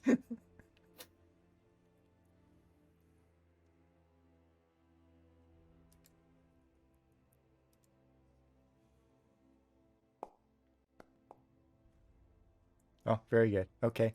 So you go down those stairs, not as quiet as you could, but definitely, quiet enough as you kind of go quietly down those stairs. Jorel, you see Lena kind of go down those stairs, um, and you faintly hear what she heard as you go. Lyra, May, and Bo are just kind of looking over the edge where Rigmaris fell. What does Jorel do? Yeah, I think Jor-El he would kind of kneel down over the edge and sort of sadly say, like, farewell, my friend. Like an epitaph And or a then I prayer? think he would, yeah, a short little prayer to Prios. And then I think he would look at Lirame and Bo and say, that's three of our friends that they've taken. Let's finish this. Yeah, Bo would probably grit his teeth and nod to you. Lear would, just he's a little bit more quiet. Letting blood for him, he tries not to let you all know that it makes him feel good. But he's with you as you kind of kneel there, looking over the edge and saying some quiet words either to yourself. All three of you are probably doing that as Lena kind of sneaks up. Lena, you're going down those stairs. Jurel, Bo, and Lirame, who you don't know very well, are sending their friend off, really. They've lost two of them now on this need to rid the world of these cultists. Both Katarina and Rigmar have been lost here in a number of hours. And you go down this stairwell having been captured by the cultists and in a cage for a number of days. And you're at the base of that stairwell, and that sound gets louder, and you're almost positive it sounds like the priest who put you in that cage. You can hear his kind of low voice coming from out of that natural cavern as you're at that base of the stairs. No one's following you because they're still up top with Rigmar's loss. As you reach the bottom of the stairs, what does Lena do?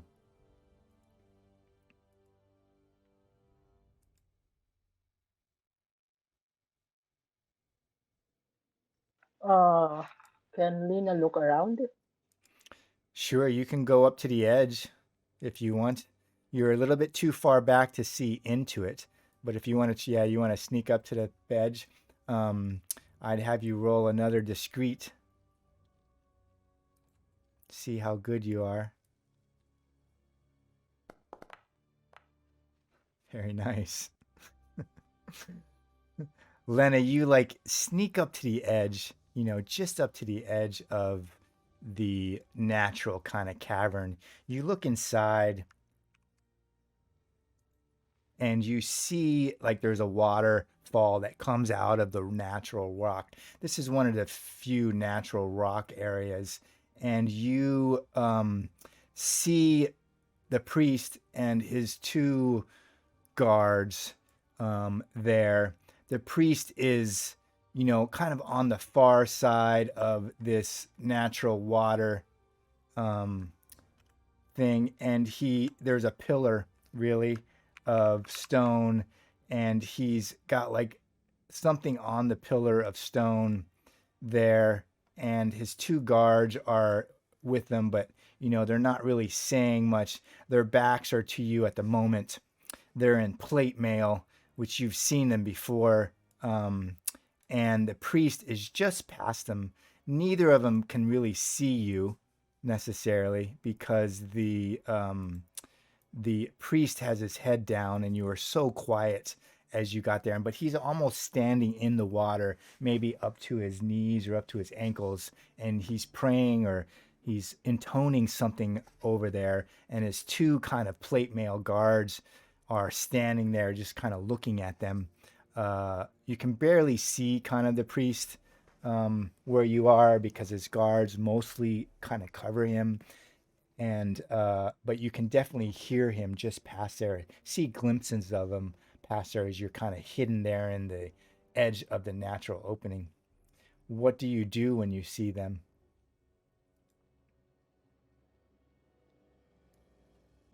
Uh, Lena will fall back a little and inform the other guys, like, So you're going to sneak right? back And slowly. inform the hill and the camp. You're going to slowly sneak back up the steps. Yeah. All right, roll a discreet. One last time, Lena. All you got to do. Tall. You go back. How far do you go back? Wait. I have a skill that I can turn myself invisible. Unnoticeable. Yeah, you do have unnoticeable. Let's see what that says. I haven't seen that before. With the successful resolute, the mystic can fade from. Okay, so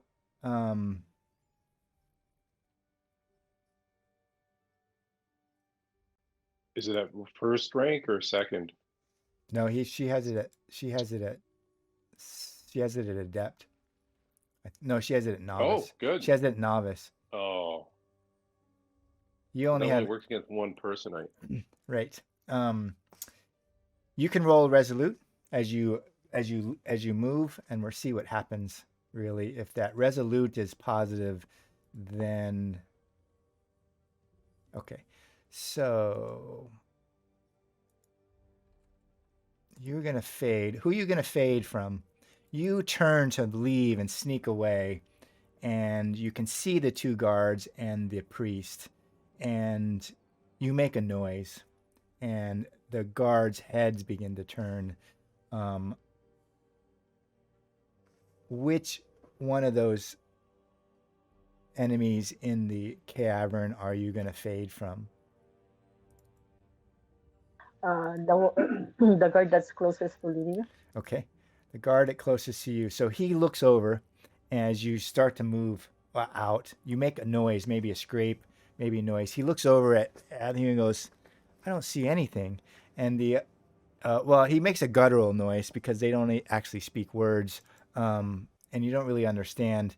And the other one looks out that direction because the first guard looks back there but doesn't see anything because you've kind of faded through, and the other guard is a little bit slower, and he's going to. I'm going to see if he sees you.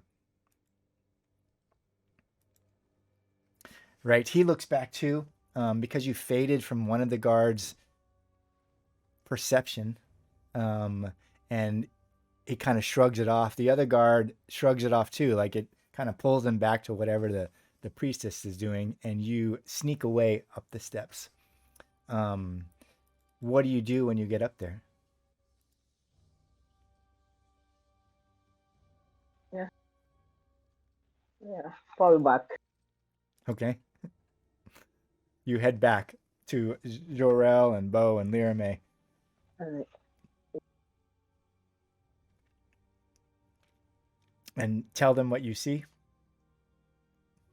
Yes. Jorel, Lena comes back. You're probably just standing up. She's slowly snuck back down there and snuck back up, and she comes back and tells you that the priest and his two guards are in this natural cavern. The priest is doing something in this pool. They didn't seem to see her. What does Jorel say or counsel the others to do? I think you would just look at them all with kind of a metaphorical fire in his eyes, and say, "No quarter. Let's take them down. No quarter." Yeah, Bo looks at you and Puts, nods his head and says, "Are we ready to die then?" "Aye. He looks at Lirame. Let's try to take these bastards with us." Right. We could die, Jorel. I'm good with it, Bo says. He looks at Lirame. Lirame shrugs and says, I don't expect to die.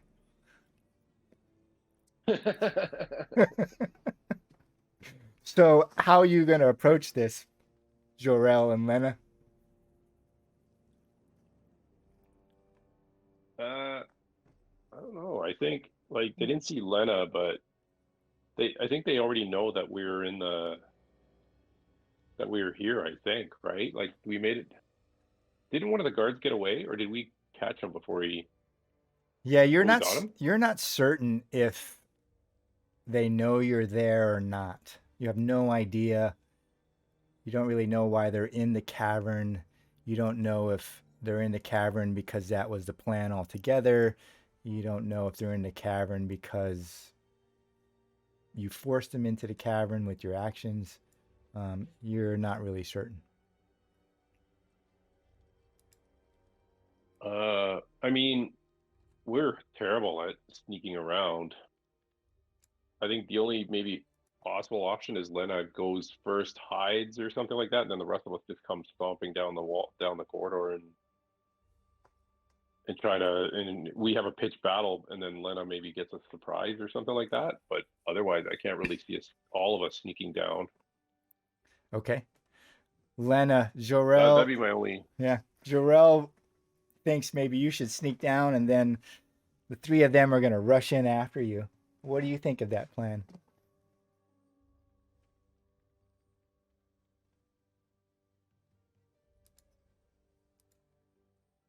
Yeah.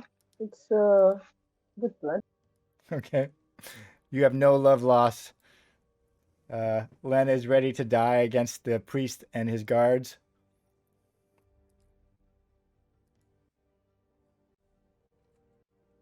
Yeah.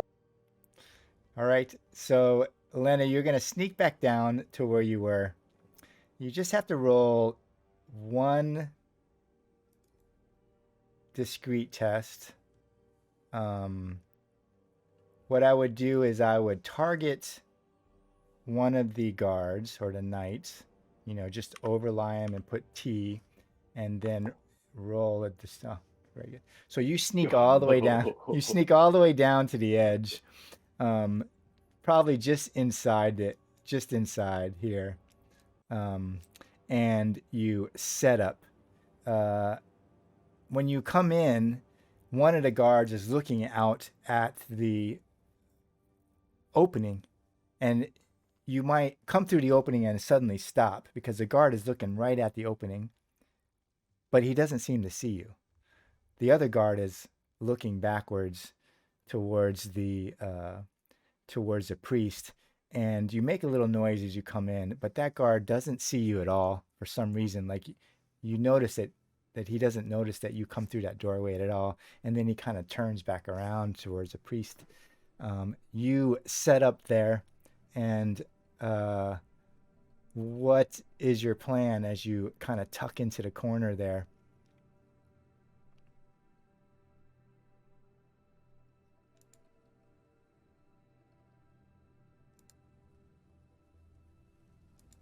So, uh, Lena will wait for the other Okay. Zoro and Go ahead. Lorame. Jor-El, is the plan just to rush in? Yeah. All right. What's the order of the rush? Well, I think Lero and then Bo and then me. Okay. And I'll have my bow out so I can take a shot if I need to, but see how Okay. it goes. So I'm going to ask Lena a question. As she hears Bo, Lyra May, and Jor-El come running down the stairs, like it's going to be obvious. The guards are suddenly going to turn, and stand.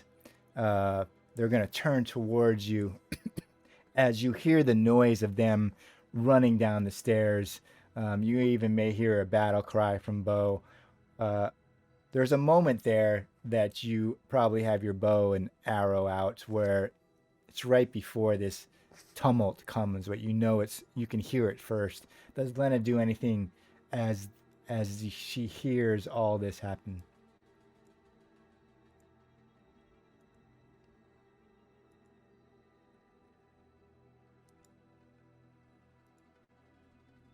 Lena, Lena will move a little back and start shooting, attacking the priest. Yeah, I think you have a free attack as an ambush. Like as they start to turn, I think Lena would be ready with her bow. As soon as they start to turn towards you, so you're not seen, you would probably get a free shot. And I'd let you take that free shot. It has to be on one of the knights because you can't really see the priest around them. Um,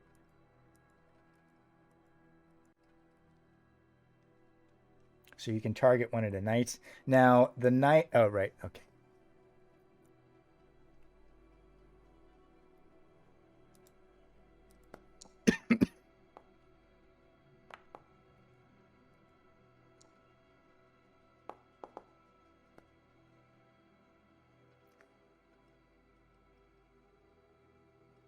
Yeah, you shoot your arrow at the knight, Lena, and it just hits his plate mail and snaps and breaks. As Learme, Bo, and Jor-El run past you. Learme, Bo, and You're Jor-El... muted, Gene. Oh. Sorry, I coughed and I muted myself. Lena, you shoot the arrow and it hits the plate mail and just snaps against it without penetrating at all and just kind of clatters to the cavern floor. Lyra May and Bo run past you and Jor-El. Jor-El, I'm assuming you're following them in. Yep. Okay. And I'll take a shot with the bow. You can place yourself. You probably have to be within the opening to see them. Lena's going to have to come back inside, really, either to the corners or just inside the door to really use her bow. But you're going to come inside, just inside. And we're go to combat. The cult leader stops and looks up as the noise clambers down, and you see him spit into the water, and he looks out at all of you and just has this greasy kind of evil smile on his face, and stops what he's doing and casts a spell. Jor-El comes in the room with his bow, and he can feel it as this dark magic begins to take form as the cult leader casts a spell. Let me just put it in. Wait. All right, so Jor-El, Lirame, Bo, and Katarina have to target the leader, okay, and make a strong versus resolute test.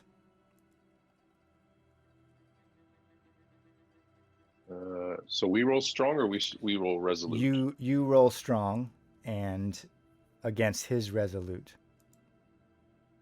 Oh, this again, hey? Mm-hmm. I think this is what I got hit with last time.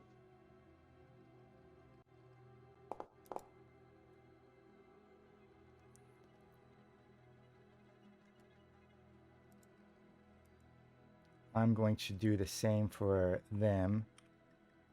Lirame. Holy shit, he's got a 16? 16 initiative?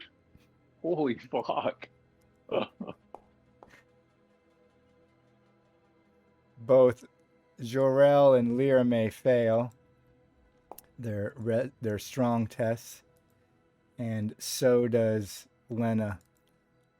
Bo is also hit with the same magic. He casts this magic, and this black glyph lights up over his head, and then kind of pieces out into 4 separate spots and slams into each of your chests.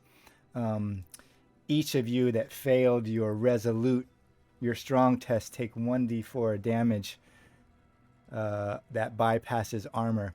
So if Jor-El and Lena can roll 1d4 and take that much damage, Jor-El takes 2. And Lena takes 1. Now, Jor-El, you know that this glyph is still scintillating above his head, and you have enough awareness of magic that it's going to remain there until the cultist priest loses concentration or fails in some manner. You're going to be drained of life as he stands there every second, every round, every moment, every minute. Lirame also failed, and he takes 3 damage.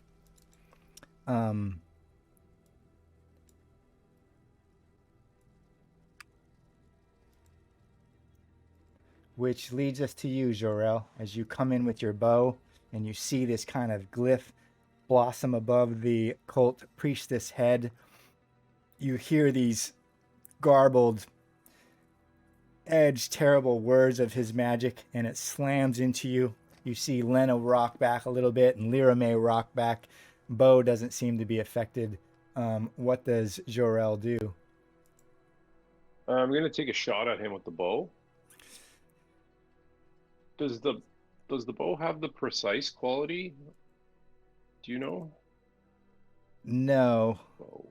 Arrows. Okay. Arrows sometimes do. The problem is he's covered by his line of sight. Is he covered? Right. You're going to have to move closer. You have to move to get him in a clear line of sight first. Okay, sure. Okay. Which way? This way? Yeah, at least so you get past them, and then you can roll. Okay, here we go. Precise 1. Oh, for Christ's sake. That's a horrible roll. Jesus. What It's happens? like a 14, man. What happens is you like Oh, go around Bo, try to get your sight on. just hits the ceiling or something. All Just over. idiotic. You see the priestess eyes kind of flick towards you a little bit, but he has no really concern. Bo attacks the uh, the guardmen next to him, and he somehow gets Oh, nice. in to through his plate mail with his thin sword, and actually has a pretty good hit on the knight. Yeah, And Lear I think May that's better than what Joe's ever rolled. Right, Lear May tries to attack the one next to him.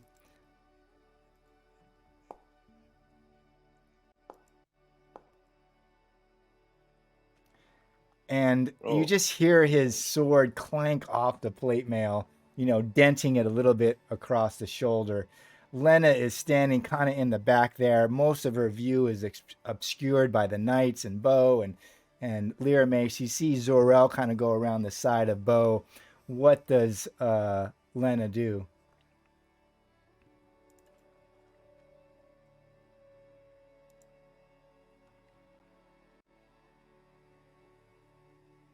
Lena will attack one of the.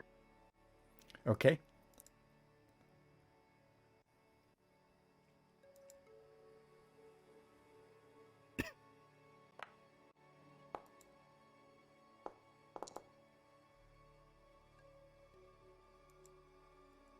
And then. Yeah, your bow shot just goes over the top. It's hard to get a good uh, line of sight. Does Lena do anything else? No, that's it. Okay. would you Then get 2 shots? she could. Does I she get did. 2? Did you do Yeah, two? she only did Yep. 1 damage. And the other one is me. Oh, they're both in the. Oh, I see. They're both in the same. Right, right.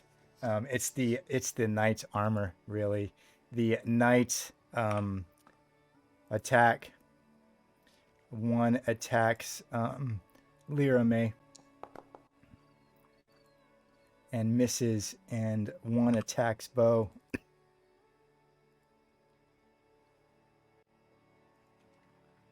When we get hit, is our oh shitty. Is our toughness, does it go down? Is Mm-hmm. that like what the current number is? Is it the down one? Yeah, the Like it's current going down, right? the current number is the one Good. that's going down. So I'm at 2. I'm at 2. I was at 4 when we started this combat. I don't know what the hell happened last time. Yeah, so I don't think you would walk into this. Well, let's retcon just a little bit. Otherwise you're all gonna die. I don't think you would walk into the priest that injured. I think you know that people have healing abilities like Bo does not. Yeah, I do. I've got lay on hands. Lena's got lay on hands Yeah, as and well. Lena's Oh, got does lay she? on hands. Yeah. Now, Lyra May and Bo Yeah, I won't forgot about. Lyra May and Bo weren't injured at the beginning. Lena was injured at 3, had 3 off, so she's only at 7. And so I'd let you retcon, like you would probably heal up a little bit before you went in. And let's do one thing first. I will clear temporary corruption because there would have been time for that to lay off. And let's have you both roll. If Lena would heal herself, let's have her roll her lay on hands. And if Jor-El would have at least done lay on hands once, let's have him do that to him. You can do that to yourself, right? Yeah, Yeah, let's do that. I Otherwise, think. everyone's gonna die. You can keep at it, Jor-El.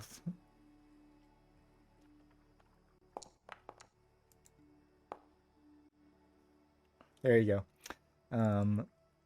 Which is a little bit better. And Lena, Lena, you can roll one more Yeah. time.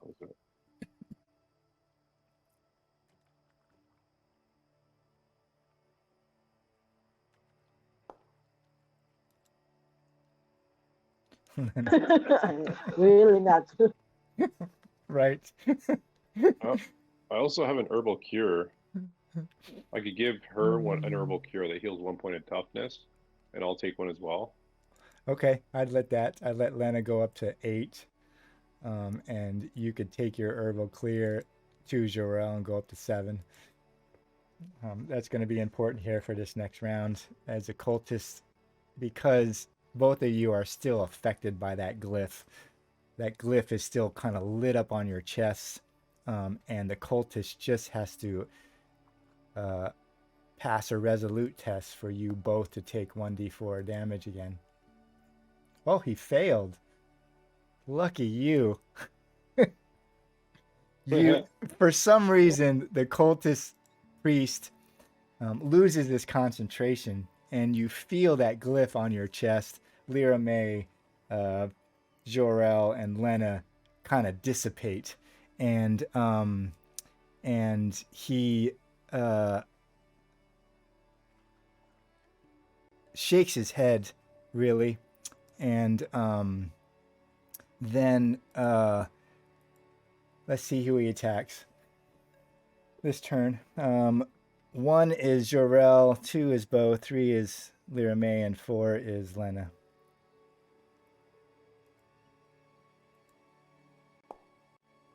All right, Jorel. Nice. You had a 25% chance.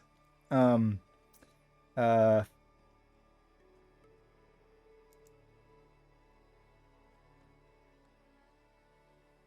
all right. You don't get to do anything about this, Jorel. You just feel it. First, you feel it in your skin, in your belly and your chest. You feel like your skin suddenly bubbles. There's things crawling underneath it. And then Oh, the larvae boil. then it Hate that spell. bursts out, Yeah.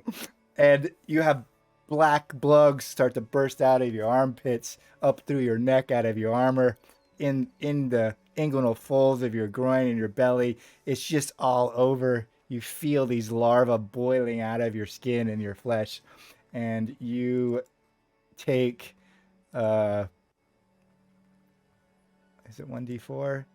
You take 1d6 of damage until the.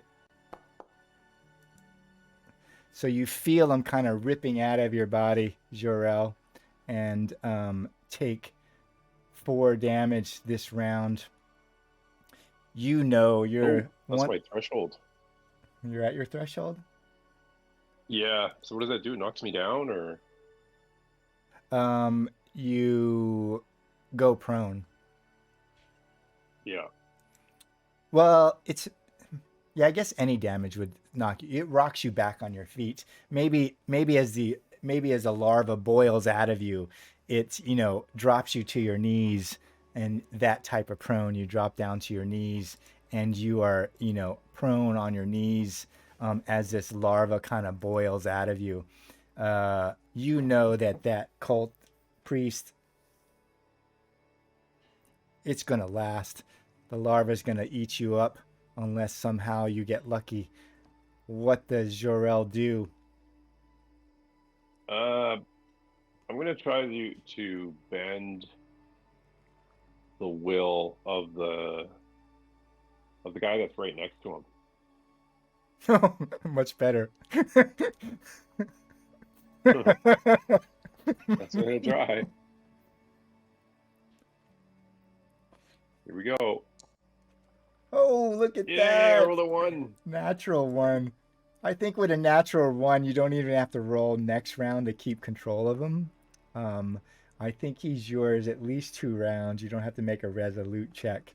And you take control. Now, when you take control of this plate mail guard with a helm on, Jorel, you realize there's nothing inside.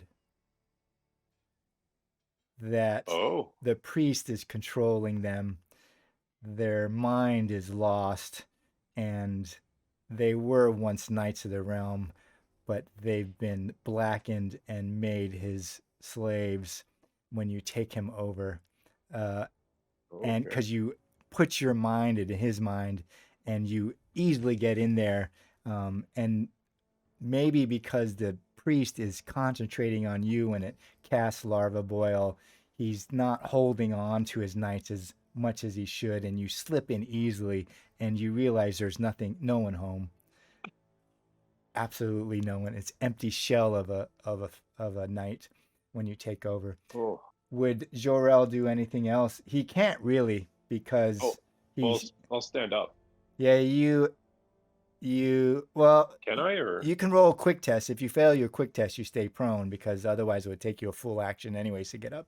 Oh, is that how it works? Yeah. Right. So you Nope. stay I'm on on your the floor. you stay on your knees with these larvae boiling out of you. Bo attacks the one in front of him and misses. Lyra May attacks the one that you've taken over.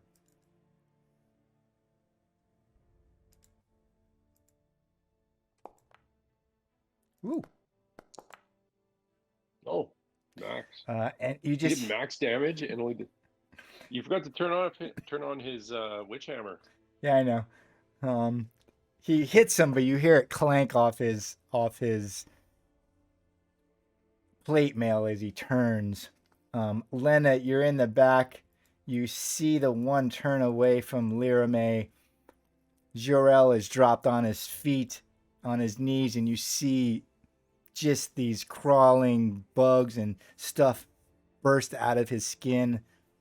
What does Lena do?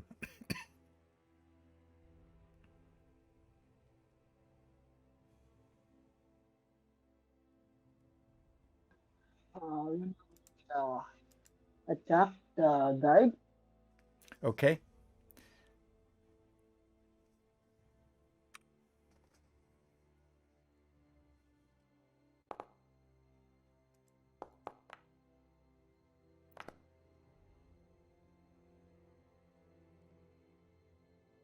Whoa. One of the arrows, Lena, just embeds it right underneath his breastplate and just dives inside and holds. The other arrow goes, ricocheting off his metal armor. Does Lena do anything else? Mhm. That's Okay. Which leads us up to the guards. Um, one of them, obviously, is going to attack Bo because that's the one that is not controlled. So he attacks Bo with his bastard sword and misses. And the other one is controlled by Jor-El. Jor-El, what Yeah. do you have him do? Oh, he attacks the priest. Okay. If I can break his concentration. Right. So you have him turn and attack the priest. Yeah. Oh. 19. Good Lord. Yeah, he turns and swings, and you see the priest with uncommon agility just like back out and misses him. And he looks over at you, Jor-El, and he sees you on the ground on your knees with larvae boiling out of your flesh, and you just hear him laugh. Just this low, guttural, terrible laugh as he looks at you and doubles down on the larva. And you need to make a strong versus resolute test. Let's see, let me look at the novice first. Oh, don't worry, I failed You by failed anyway, so. like whatever. Right, it continues until you make a strong versus resolute test, Jor-El, and you take 1d6 of damage.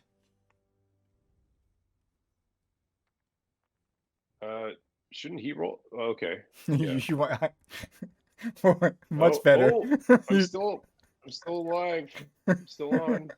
Right, you're hanging on. You're hanging on, Jorel. Um, you have a flash of Rigmar tumbling into the darkness Yeah. as larva keeps boiling out of your skin, out of your mouth and ears, and you can barely breathe. It you could feel them in your lungs and in the flesh of your legs, and you stutter down as you're on one knee, maybe put one hand down, and you just hear the cultist priest laughter kind of boiling into you as the larva kind of boils out of you. What does Jorel do?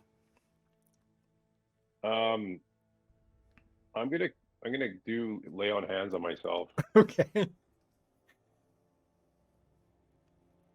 Try to survive another round.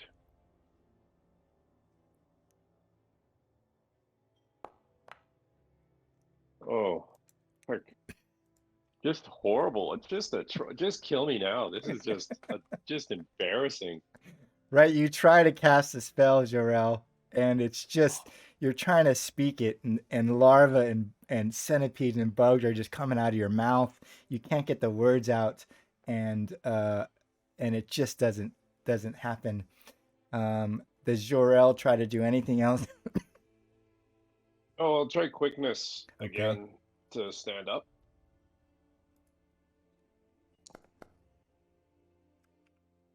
Well, look at that. Holy cow. I succeeded Oh, a very roll. good. 1 out of 5. That's good. You Okay. stand up.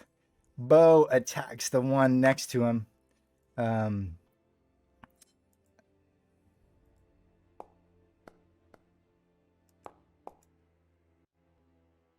and stabs him again with his fencing sword.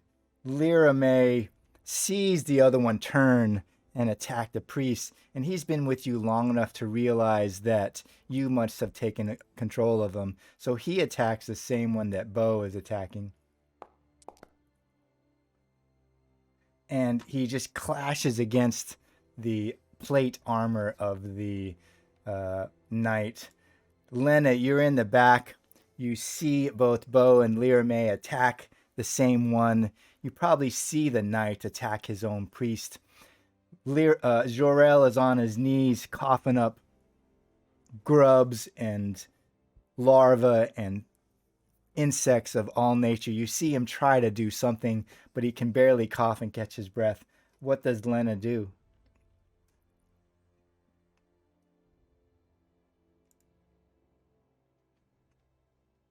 Lena will heal your health. Okay, so you're gonna have to move to next to him, like right here, which would be your move action, which is fine. And then you can target him and just roll lay on hands.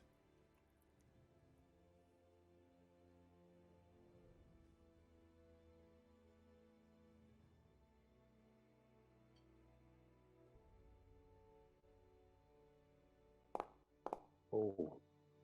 Oh. Um, Wow. I also forgot. Don't I have to make a concentration roll too because I took damage? No, because you rolled a 1 on your bind will.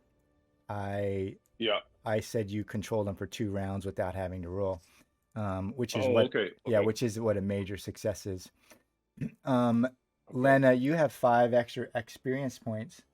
Would you like to spend one to re-roll?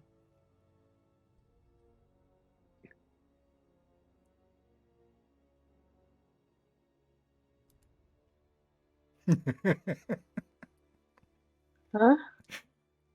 Did you hear what I said? Did you understand what I said? No, can you please repeat? Yeah, so you have 5 extra experience points that you haven't expend. You can spend 1 experience point and re-roll your lay on hands if you want. You don't have to do that. You don't know Jorel, and you don't have to re-roll. I'm just asking you if you're going to spend 1 experience to re-roll that lay on hands. Yeah, I'm gonna do that. Okay, so you can target him again and re-roll.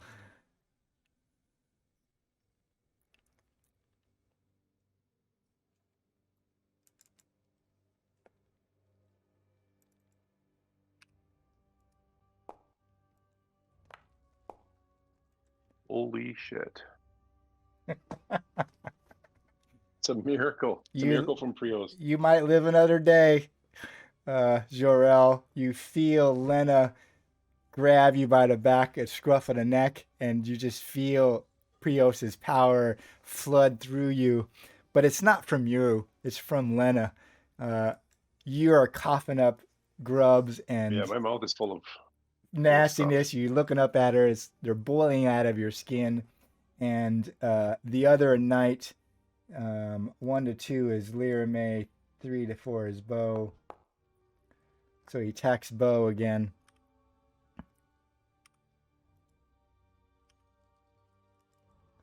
Um,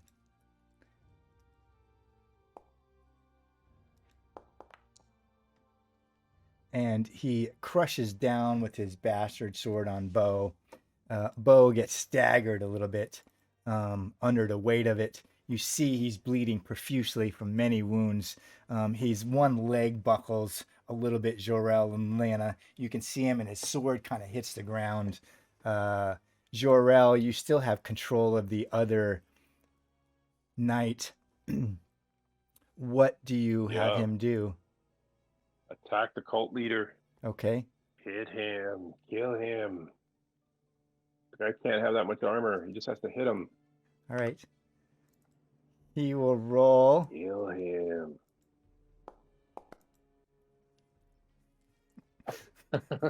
Fuck. Guy's got a good defense. Holy shit. I rolled a 12. Yeah. He's fast. He's quick. That's the problem. He's very quick. He doesn't really have armor. Well, he does have woven silk, and so he has pretty good armor. But the knight just can't find purchase on him. Which brings us up to round 4. Jor-El, you need to make a strong versus resolute test to try to end the larva boil that's coming out of your flesh from the cultist. Yeah, I need to roll like a 2. Oh, it was there for a minute. For a second, yeah. For a second, you saw it. Roll 1d6.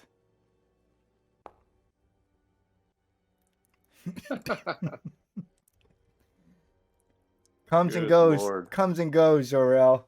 You're on one knee. Larva and grubs and things are just continuing to pour from your flesh as the cult leader looks at you. He realizes that one of his knights are attacking him, and you see him cast a spell, and you see him covered in this kind of illuminating light all around his body. It's kind of a shimmering red everywhere, and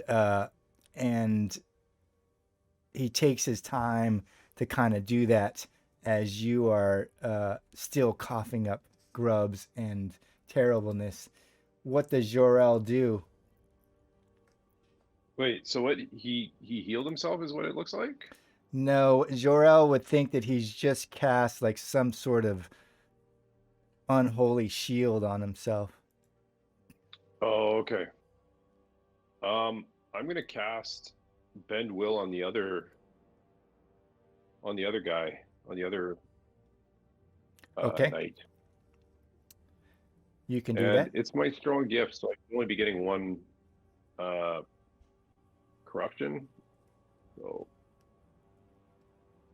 yeah, so here we go. Yes. All Got right. him. So you control him this round. You will have to make a resolute test minus damage for the other one this round. Oh, do I do it right now? When we get to when his turn, I think it might be easier. Oh, okay. Okay. Because Bo is still going to attack the one that he does. Yeah, go for it. He's very wounded, so he's going to attack the one that you just hit. and it just kind of skitters off his armor. And Lear May is going to attack him too. They're bent on revenge. He's not turning on his witch hammer? No, I didn't turn on his witch hammer. I guess I could, huh? It's an action. I guess he would have done it. Yeah, because he's not moving anywhere, so he's just attacking. He can do it now for next round.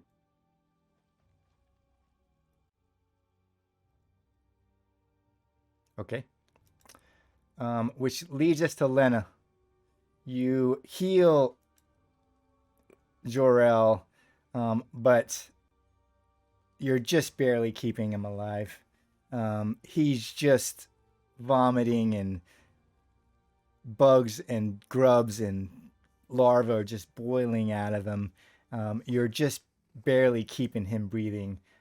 What does Lena do?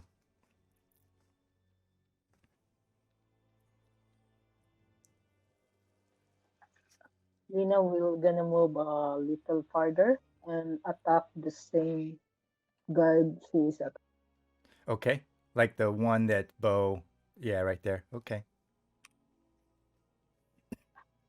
Sorry, I'm gonna attack the priest, not the.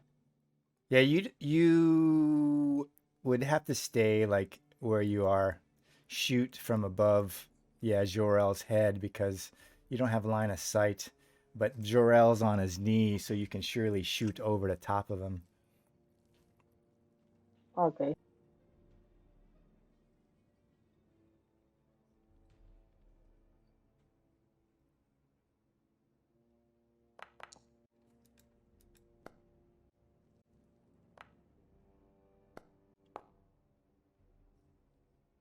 Woo! Oh my god. There it is. He's got to make concentration rolls now. Haha. Yeah, he does. On the -5. On my turn, maybe. Yeah, on your turn. So this night. All right, so that's the night you just took over, Jor-El, and Yeah. I'm assuming you're having him move and attack the priest. Yeah.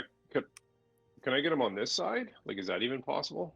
No, I don't think you can get around him unless you want to let the priest have a free attack. Sure. All right. Why not?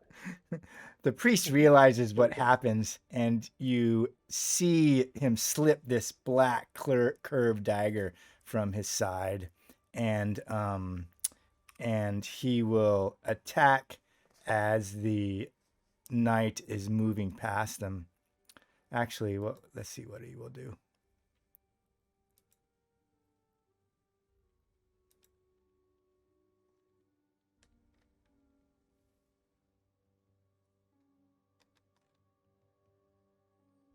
Okay.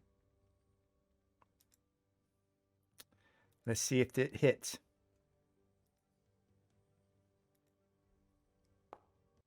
Oh.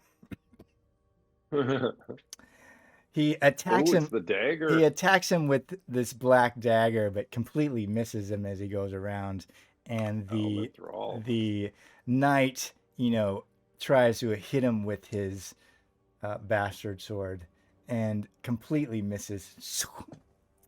The other one, who is under your control, you got to roll a resolute minus your damage you took this turn, which I believe is 5. So resolute -5 to keep control of him. Is there a modifier? A -5? Yeah, it's against the damage. Resolute against the damage. Oh, is it? Right. Okay. I thought it was just a straight up roll. It's straight up if you. Oh. It's straight up if you don't take damage. You okay. subtract the damage. So you lost them. Yep. And so he comes to this round, but he can't do anything at the moment, which leads us to the cult leader and Jor-El. The cult leader must make a resolute -5 because 5. Lena hit him.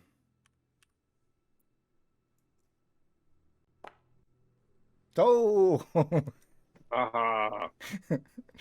Jorel lives another day. Yes. Jorel feels it like it subsides, like he finally can cough a breath of fresh air. He's able to uh, free himself of what happens, and the priest turns on his guard and attacks him with the black dagger, and just misses him. Just misses him. Jorel, you have a reprieve. You're on your knees. You feel the fell spell of the priest dissipate. Well, what does Jorel do?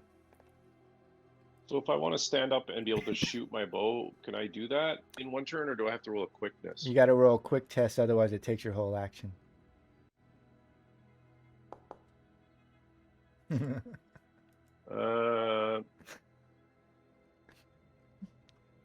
You can stand up, but you don't get this fire. Yeah, I'll stand up. Okay.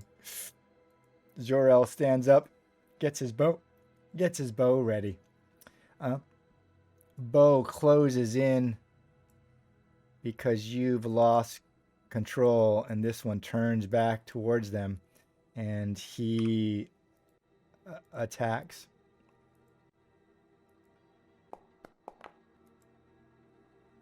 He completely misses. Lyra May attacks. His sword lights up on fire, and he finally finds purchase against the knights, and his sword fiery sword comes all the way down through the knight's plate mail. Lena, you're standing near Jorel, and he kind of stands up in front of you, blocking your view of everything in front. What does Lena do?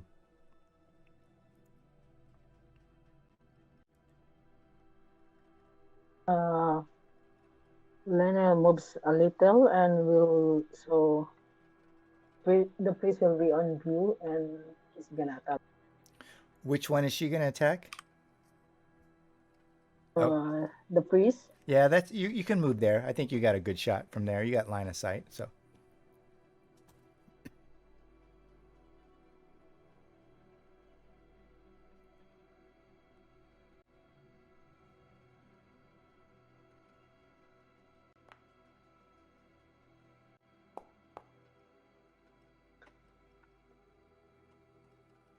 Unreal. 2 Yeah, rolls. I was That's speechless 50. for a second. You get a second shot when you miss. She did. So, Yeah, it rolls it She did. automatically. She rolled a step. and that's 17. that's her rapid fire. Her which one is it? Marksman or hunter's instinct? I can't remember which.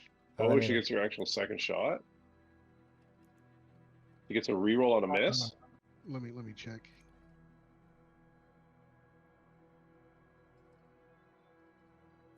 Yeah, you get a second chance to miss against with all range attacks. So I guess you could. It looks like it rolls it again, though. Let me look at the numbers and see what it said. She rolls rapid fire. Yeah. That's what the 2 attacks are. Okay. I think she gets if she has the hunter's instinct comes in with the miss. So if she misses once, she gets that second chance. Okay, so she can just roll one attack then? Or is it both? Right, it's one attack. One attack. No, it's only for one. Okay. All right. Lena, you can roll one bow attack against him.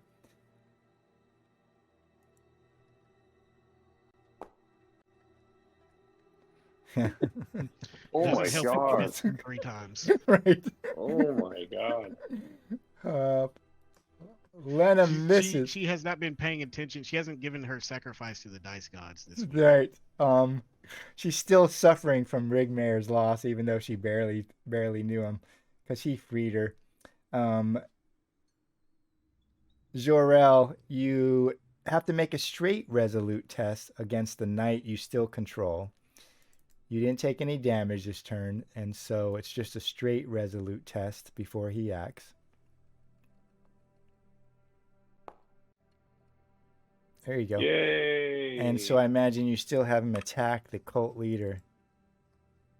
Oh yeah, he's gonna swing around and whack him. Does he get?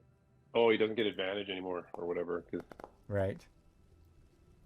Yeah, he's just these are the most inept freaking stooges, man. you see him tottering on his legs a little bit. See him tottering on his legs and and sitting there. Um, you're inside his head and you know he's barely alive, but he could be stronger, Jor-El, if he took the time. He could recover. The other one attacks either Lirame 1 or 2 or Bo. Oops.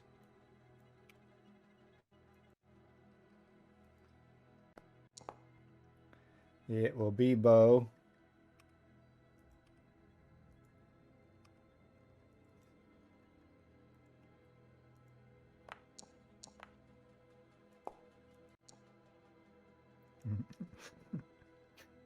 Oh, You see him overhand, single shot, drive his sword down Bo's front of Bo's face, down through his neck and chest, and you see Bo kind of fall away, fall down onto the ground, and quiver a bit. Blood easily coming out, Jor-El and Lena, as he lands right next to you. And this leads us to the cult leader. He is going to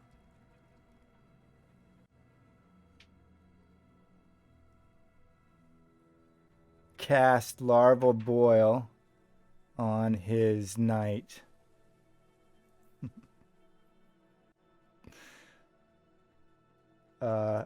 There's nothing the knight can do about it. And he's going to take 1d6 of damage.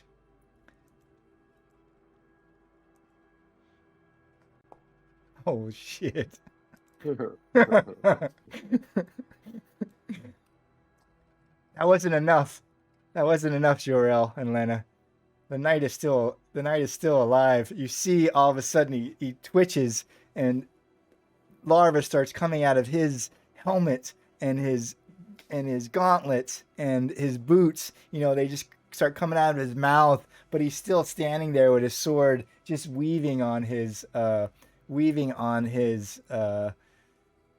himself. And you see the priest, you know, probably curse. You know, you see it in his face that this was a chance for him to escape.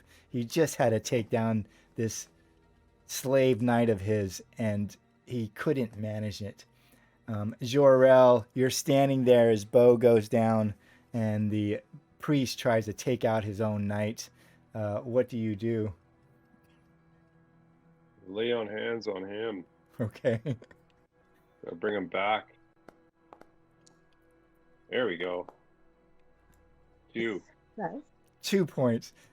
All right. He doesn't have to do his death save. Yeah. So Yeah, you. that's it, right? I moved. Yeah, you had to move and then kind of Moving. lean over or get down and almost prone, and put your hands on him Yeah. and heal them. Bo kind of shakes awake. He's got blood all over him. There's blood in his ears and his mouth, down his terrible mustache.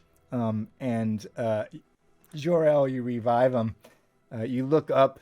You see the priest and his knight, and the day is yet won. Bo doesn't really get an action this turn. Well, I roll a quick test for him and see if he can stand up, because he is prone. No, so he's gonna take a whole round to stand up before he can do anything this round. He's just trying to get up to his knees as fast as possible, Jor-El, because he knows what's at stake. And Lirame shouts and attacks the other knight. Oh, there we go. Natural. Oh, one. there we Shoot. go. Oh, 4 damage though. He just barely hits him. The knight kind of skips aside a little bit and misses. Lena is there as Jor-El is reviving Bo. You still have line of sight because Bo hasn't stood up yet, and Jor-El is kind of on his knees. So what does Lena do? Lena will keep attacking and will not leave the priest. Okay.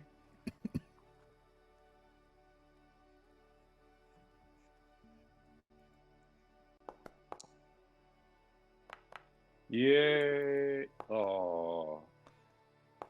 Oh, that's double. Oh. I'm not seeing the result. What's that? Yeah, what happens is your arrows hit that shield on him, and they hit the shield and hover there for a minute and then fall to the ground.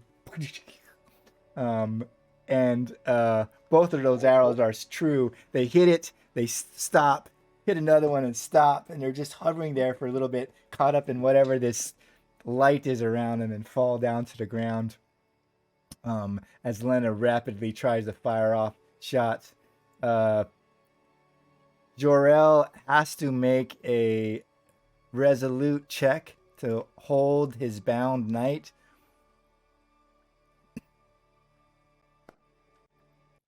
And he succeeds. Yay! So the Now he knight can swing. attacks again. He can miss. Yeah, he hasn't hit yet. He still misses. he just can't hit the priest leader. The other one is probably gonna attack Lear May because Bo is still on the ground this round.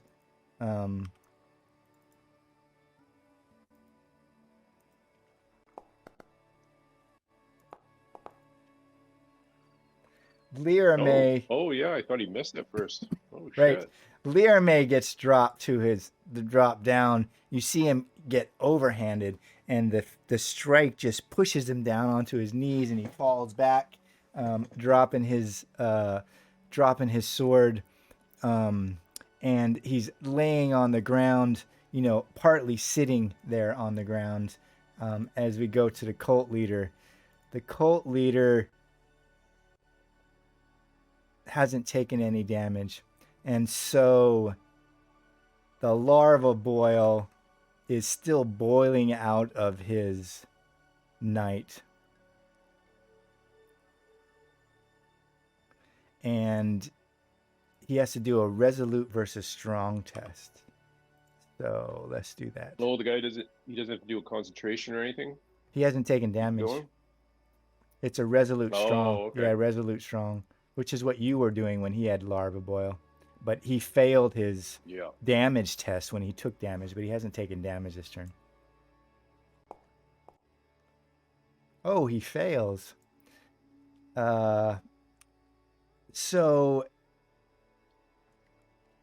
the larva boil that Jor-El experienced, he can see it starting to taper off. Jor-El looks past him, looks at the knight he's controlling, and he realizes that the cult leader's spell of boil has failed, or is failing, and the cult leader then attacks his knight with his black dagger.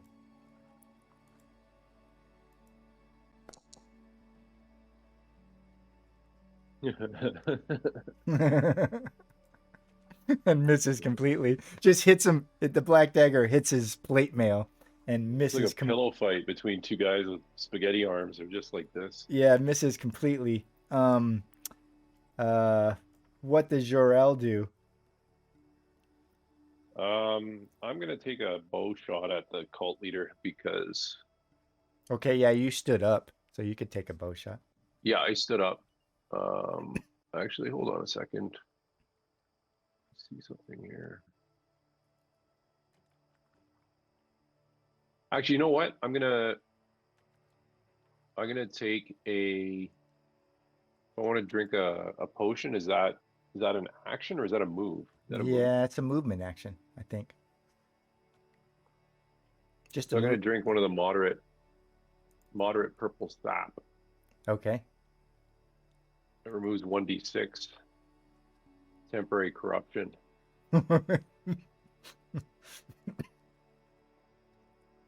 Oh, awesome. Terrible. So you drink the purple sap. It must be weak sap. You must have got taken on that by Jor-El. Whoever made it, didn't make it up to strength. You feel a little bit of it, but not nearly as much as you hoped. Um, it takes a little bit of your corruption, but not completely. What does Jor-El do with his other action? Can I take a bow shot? Yeah, I think drinking a potion is movement. Seems like a maneuver or something. That's what I would think. Drink and apply elixir is a movement action, and so you can take Okay. you can take a combat action at the same time. Like you got your arrow, you knock it, and Oh my god, I hit him, but right. Good lord. It hits Why? Oh man. unblessed shield and just hovers there again, just like Lena's Jor-El, and you miss completely. Bo is on his feet and he's grabbed his weapon. He attacks the guard. He's coughing up blood. He looks terrible, and he completely misses. Lyra May has to make a quick test to stand up or take his whole action to do so.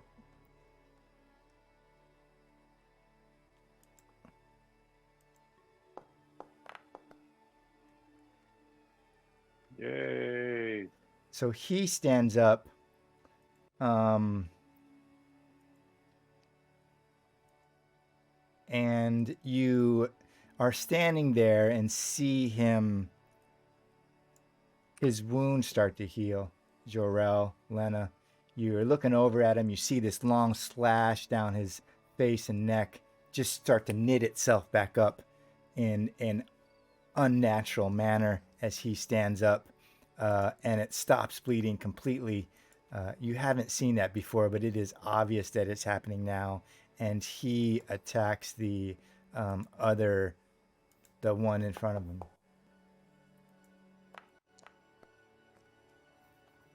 Whew. At least he gets some renewed.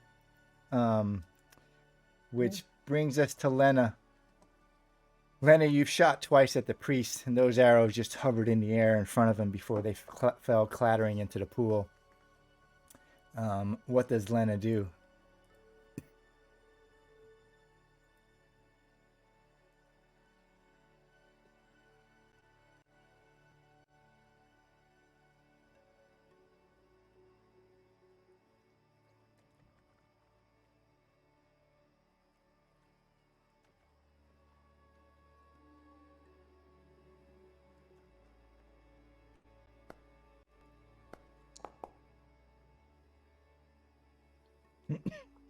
You get to roll one more time.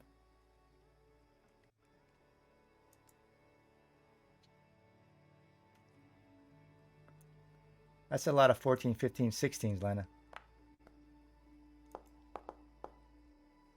Whew, finally. Yay. Yes.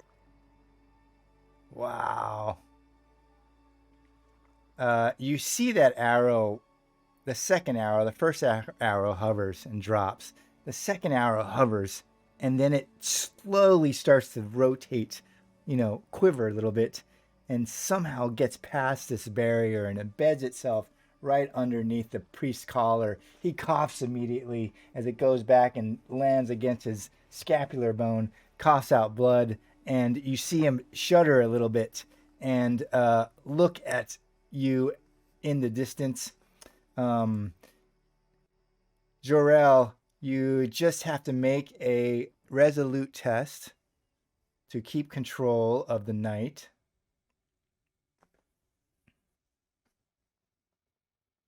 Yeah. And he attacks the cult leader, who's wobbled on his feet. He misses the cult leader again. There we go. Oh my god. And a D12 and the guy rolls a 2. Like, good lord. Yeah, That's a It's a lot of cruel armor. joke. he had a It's a 50% cruel chance, joke. more than 50% chance of killing him, and he rolls a tool. You just see him like hit him, but just like maybe he turns his sword and the flat of his sword just kind of hits against the shoulder of the priest and completely splashes in the water and misses completely. The other knight attacks either Lirame or Jorel, and it is Lirame.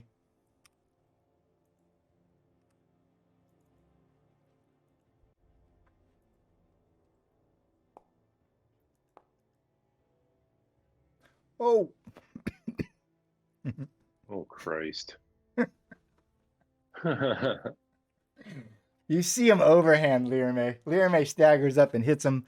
His wounds are closing, but then the knight just slams him again with his broadsword and like literally hits him so hard that he kind of rebounds into the wall behind him and falls forward down onto his face and knees, and he just kind of laid out, drops his sword, and is laid out. Blood is just kind of pooling out of him.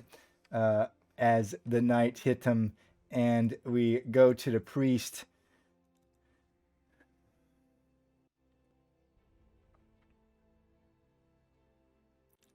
He is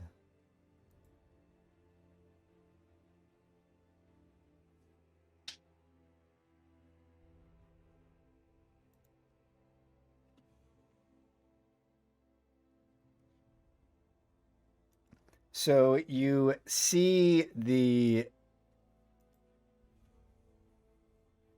priest is staggered, and he takes the dagger and kind of whispers into it, and then blows it at the knight standing in front of him. Whatever words he says into the dagger, he blows at the knight, and let me see if he even has to roll anything.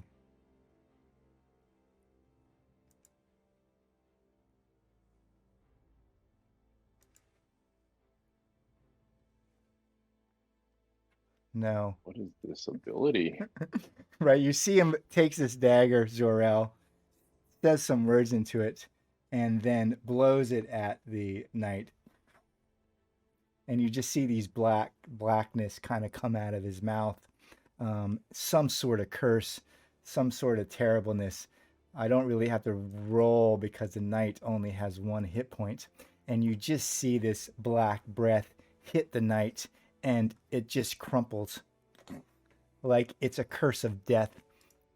And the knight just crumples down to the ground onto his thing, and the priest staggers out of the pool and then staggers out the other side. Jor-El. The knight crumples down that you control, and you're inside his head, and you realize that it's just words of death. Just black death came out of the priest's mouth and the dagger, and drops the knight completely. I accidentally took him off. And drops the knight completely. What does Jor-El do? He's really torn.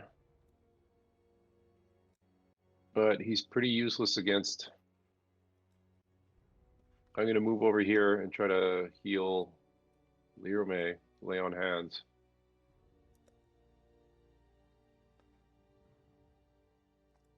Put my hands on him. Oh. And roll a 20. Good lord. Right. That fails.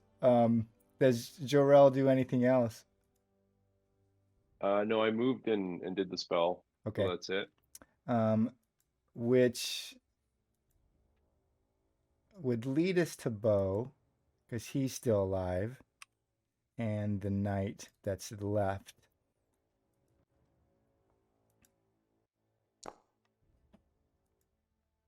and Bo misses completely. Lena, you see Lyra May fall and Jorel go to his side.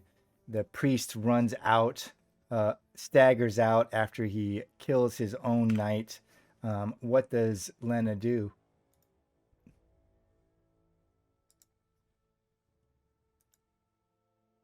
Lena is thinking if she will heal Jorel or no, I mean or attack them.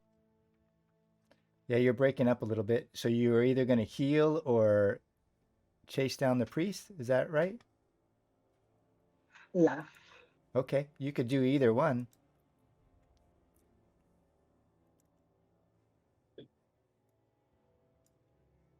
Okay, I'm gonna put a lay on hands on Lyra. Okay, you can roll that.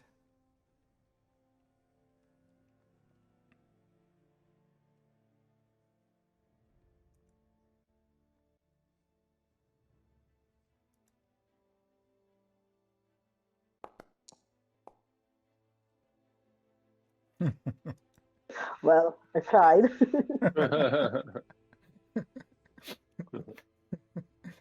The knight gets one attack this round on Bo because he's the only one standing next to him.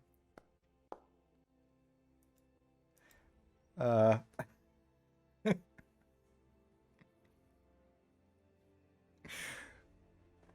you see him. You see him overhand strike Bo, Lena, and Jorel. Jorel's kind of next to Lyra May, and drops Bo down onto the ground in a heap. Almost drives him back into Lena, and you see him take one step, Lena, one step towards you, and then shudder.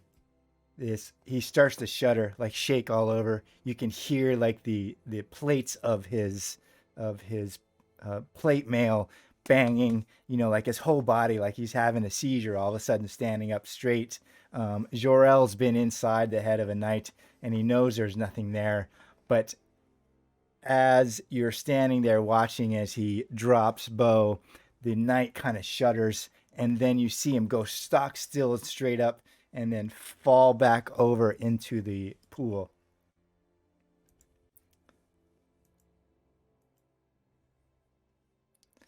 Jorel,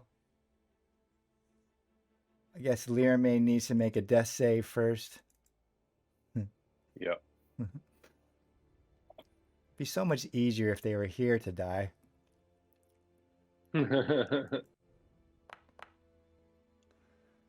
Nope, he's still alive, Jorel. You are gonna try to lay on hands? No, I'm gonna take another purple sap first, and then I'm gonna do it. Oh, yeah, you could do both. So you're gonna do purple sap first? Yeah, my last purple sap. So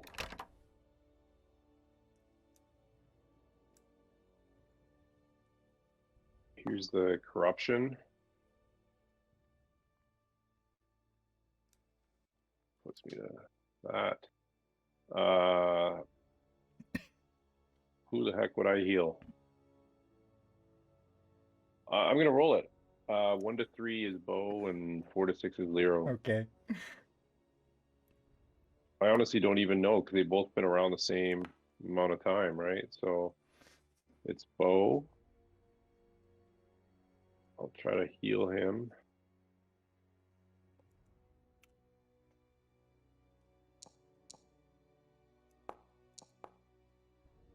And he's healed for 2.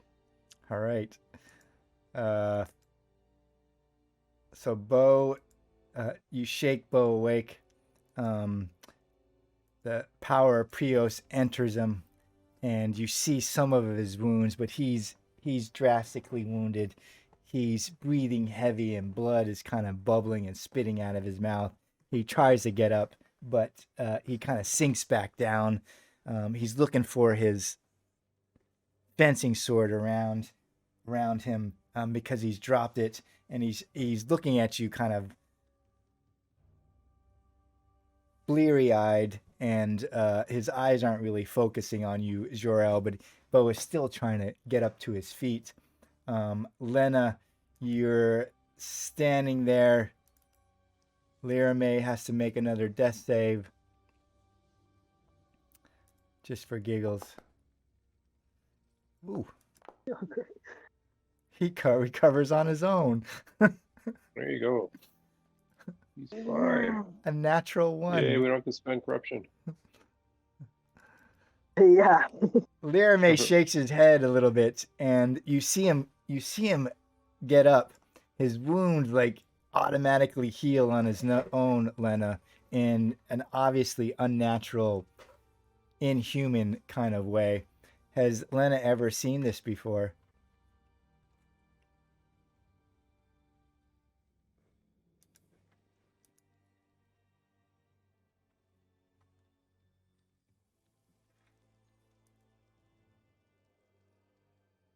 Uh,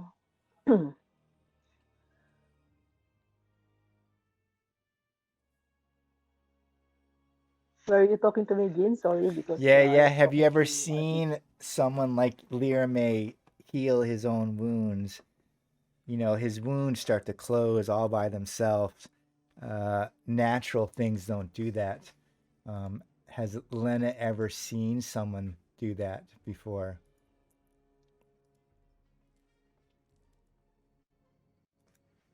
Not that I remember. No. Does she No. think bad of it, or does she, since it's not natural, and she hasn't met these folk, um, uh, does it phase her at all? No.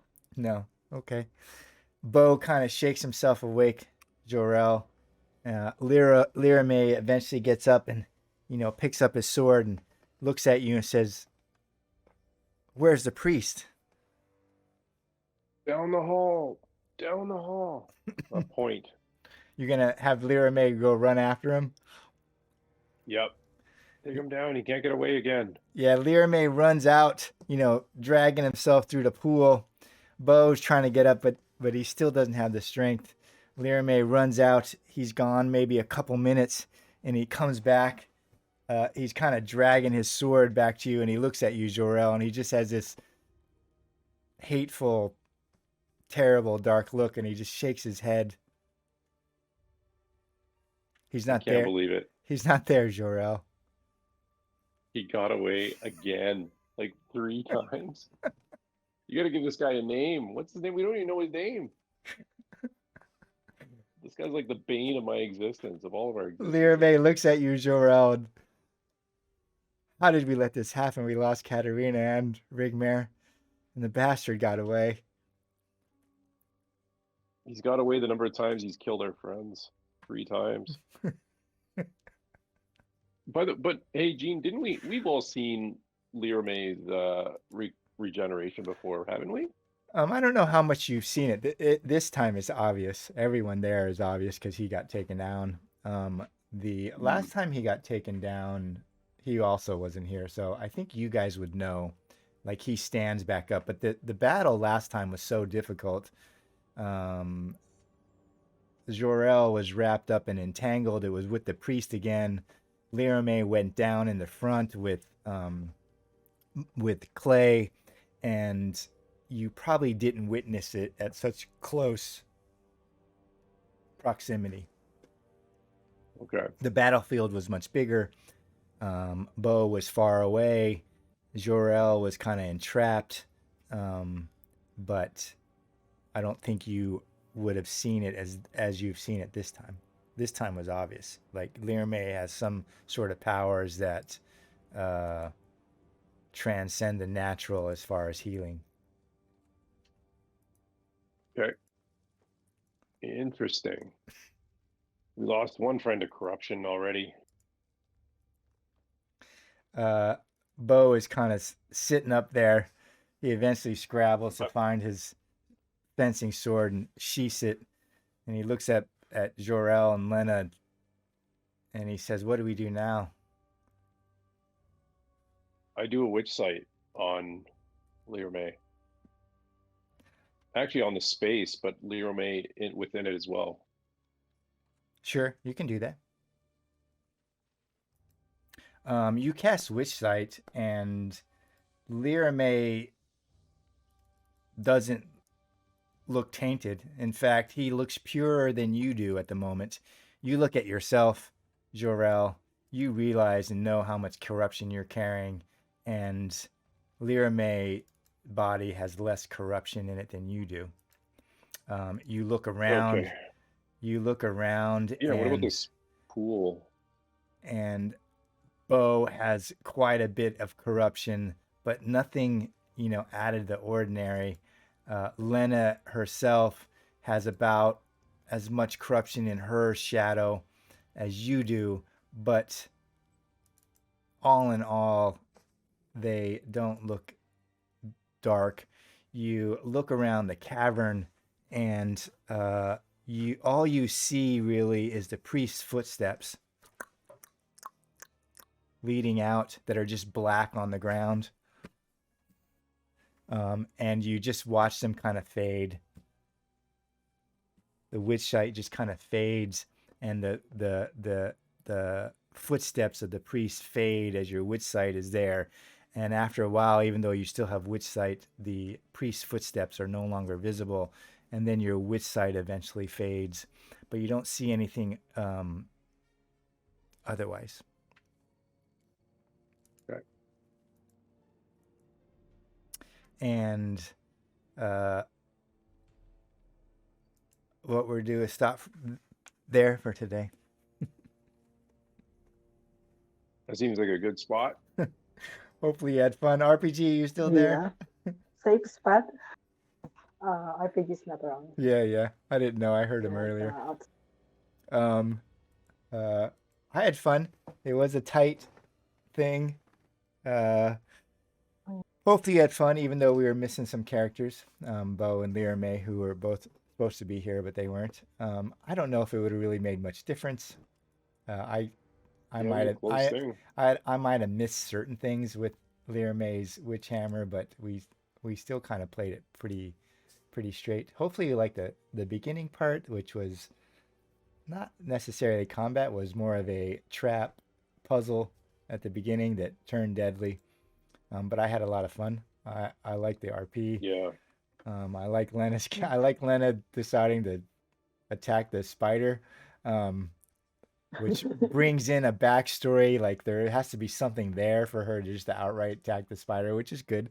But I thought that was great. I thought Jorel's play and the dice roll where they lose Rigmar and RPG's play were fantastic. That was all down to the wire and just rolls.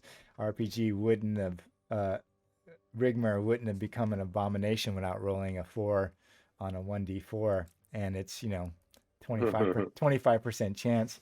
But I thought that was fun to play out. Hopefully you all had fun. Yeah. Fun. Yes. Any questions for me? How much XP would we get for tonight? 6? 5? 8? No, I thought we decided 5 for each one. Is that what we decided? Is it 5? I can't remember. I'll look it up. I think it's 5 or 10, but I think it's 5. 5 for each session. Okay. Yeah, we got 5 like the last time. Yeah, I think it's 5 for each session, which makes sense. Which brings Jorel to 140. He's got 20. Yeah. You have an idea what you're spending it on? Oh yeah, level rank 2 of strong gift. Yeah. It was close there, Jorel. Bartleby, yeah. Jorel was hanging on by a tooth. I think Lena's heal for 5 kept him alive just one more round. And then he got lucky with the priest failed his resolute check when Lena shot him, and he lost the larva boil because that could have just killed him. Yeah, that would have dropped me. That was pretty close. He was at 1. He was at 1, for 3-4 rounds. Lena brought him back to 6. I'm still at 1. Yeah, Lena brought him back to 6. Yeah. He went back down to run. I thought the use of bind was great. To be honest, if he would have tried to bind the priest, that would have been a complicated event. I can't tell you what would happen because the priest is still alive and about. But Yeah, Ben Will. I thought about it, but I thought he must be really tough to. Thought I'd go for the more sure right. odds. Um, but that was a lot of fun.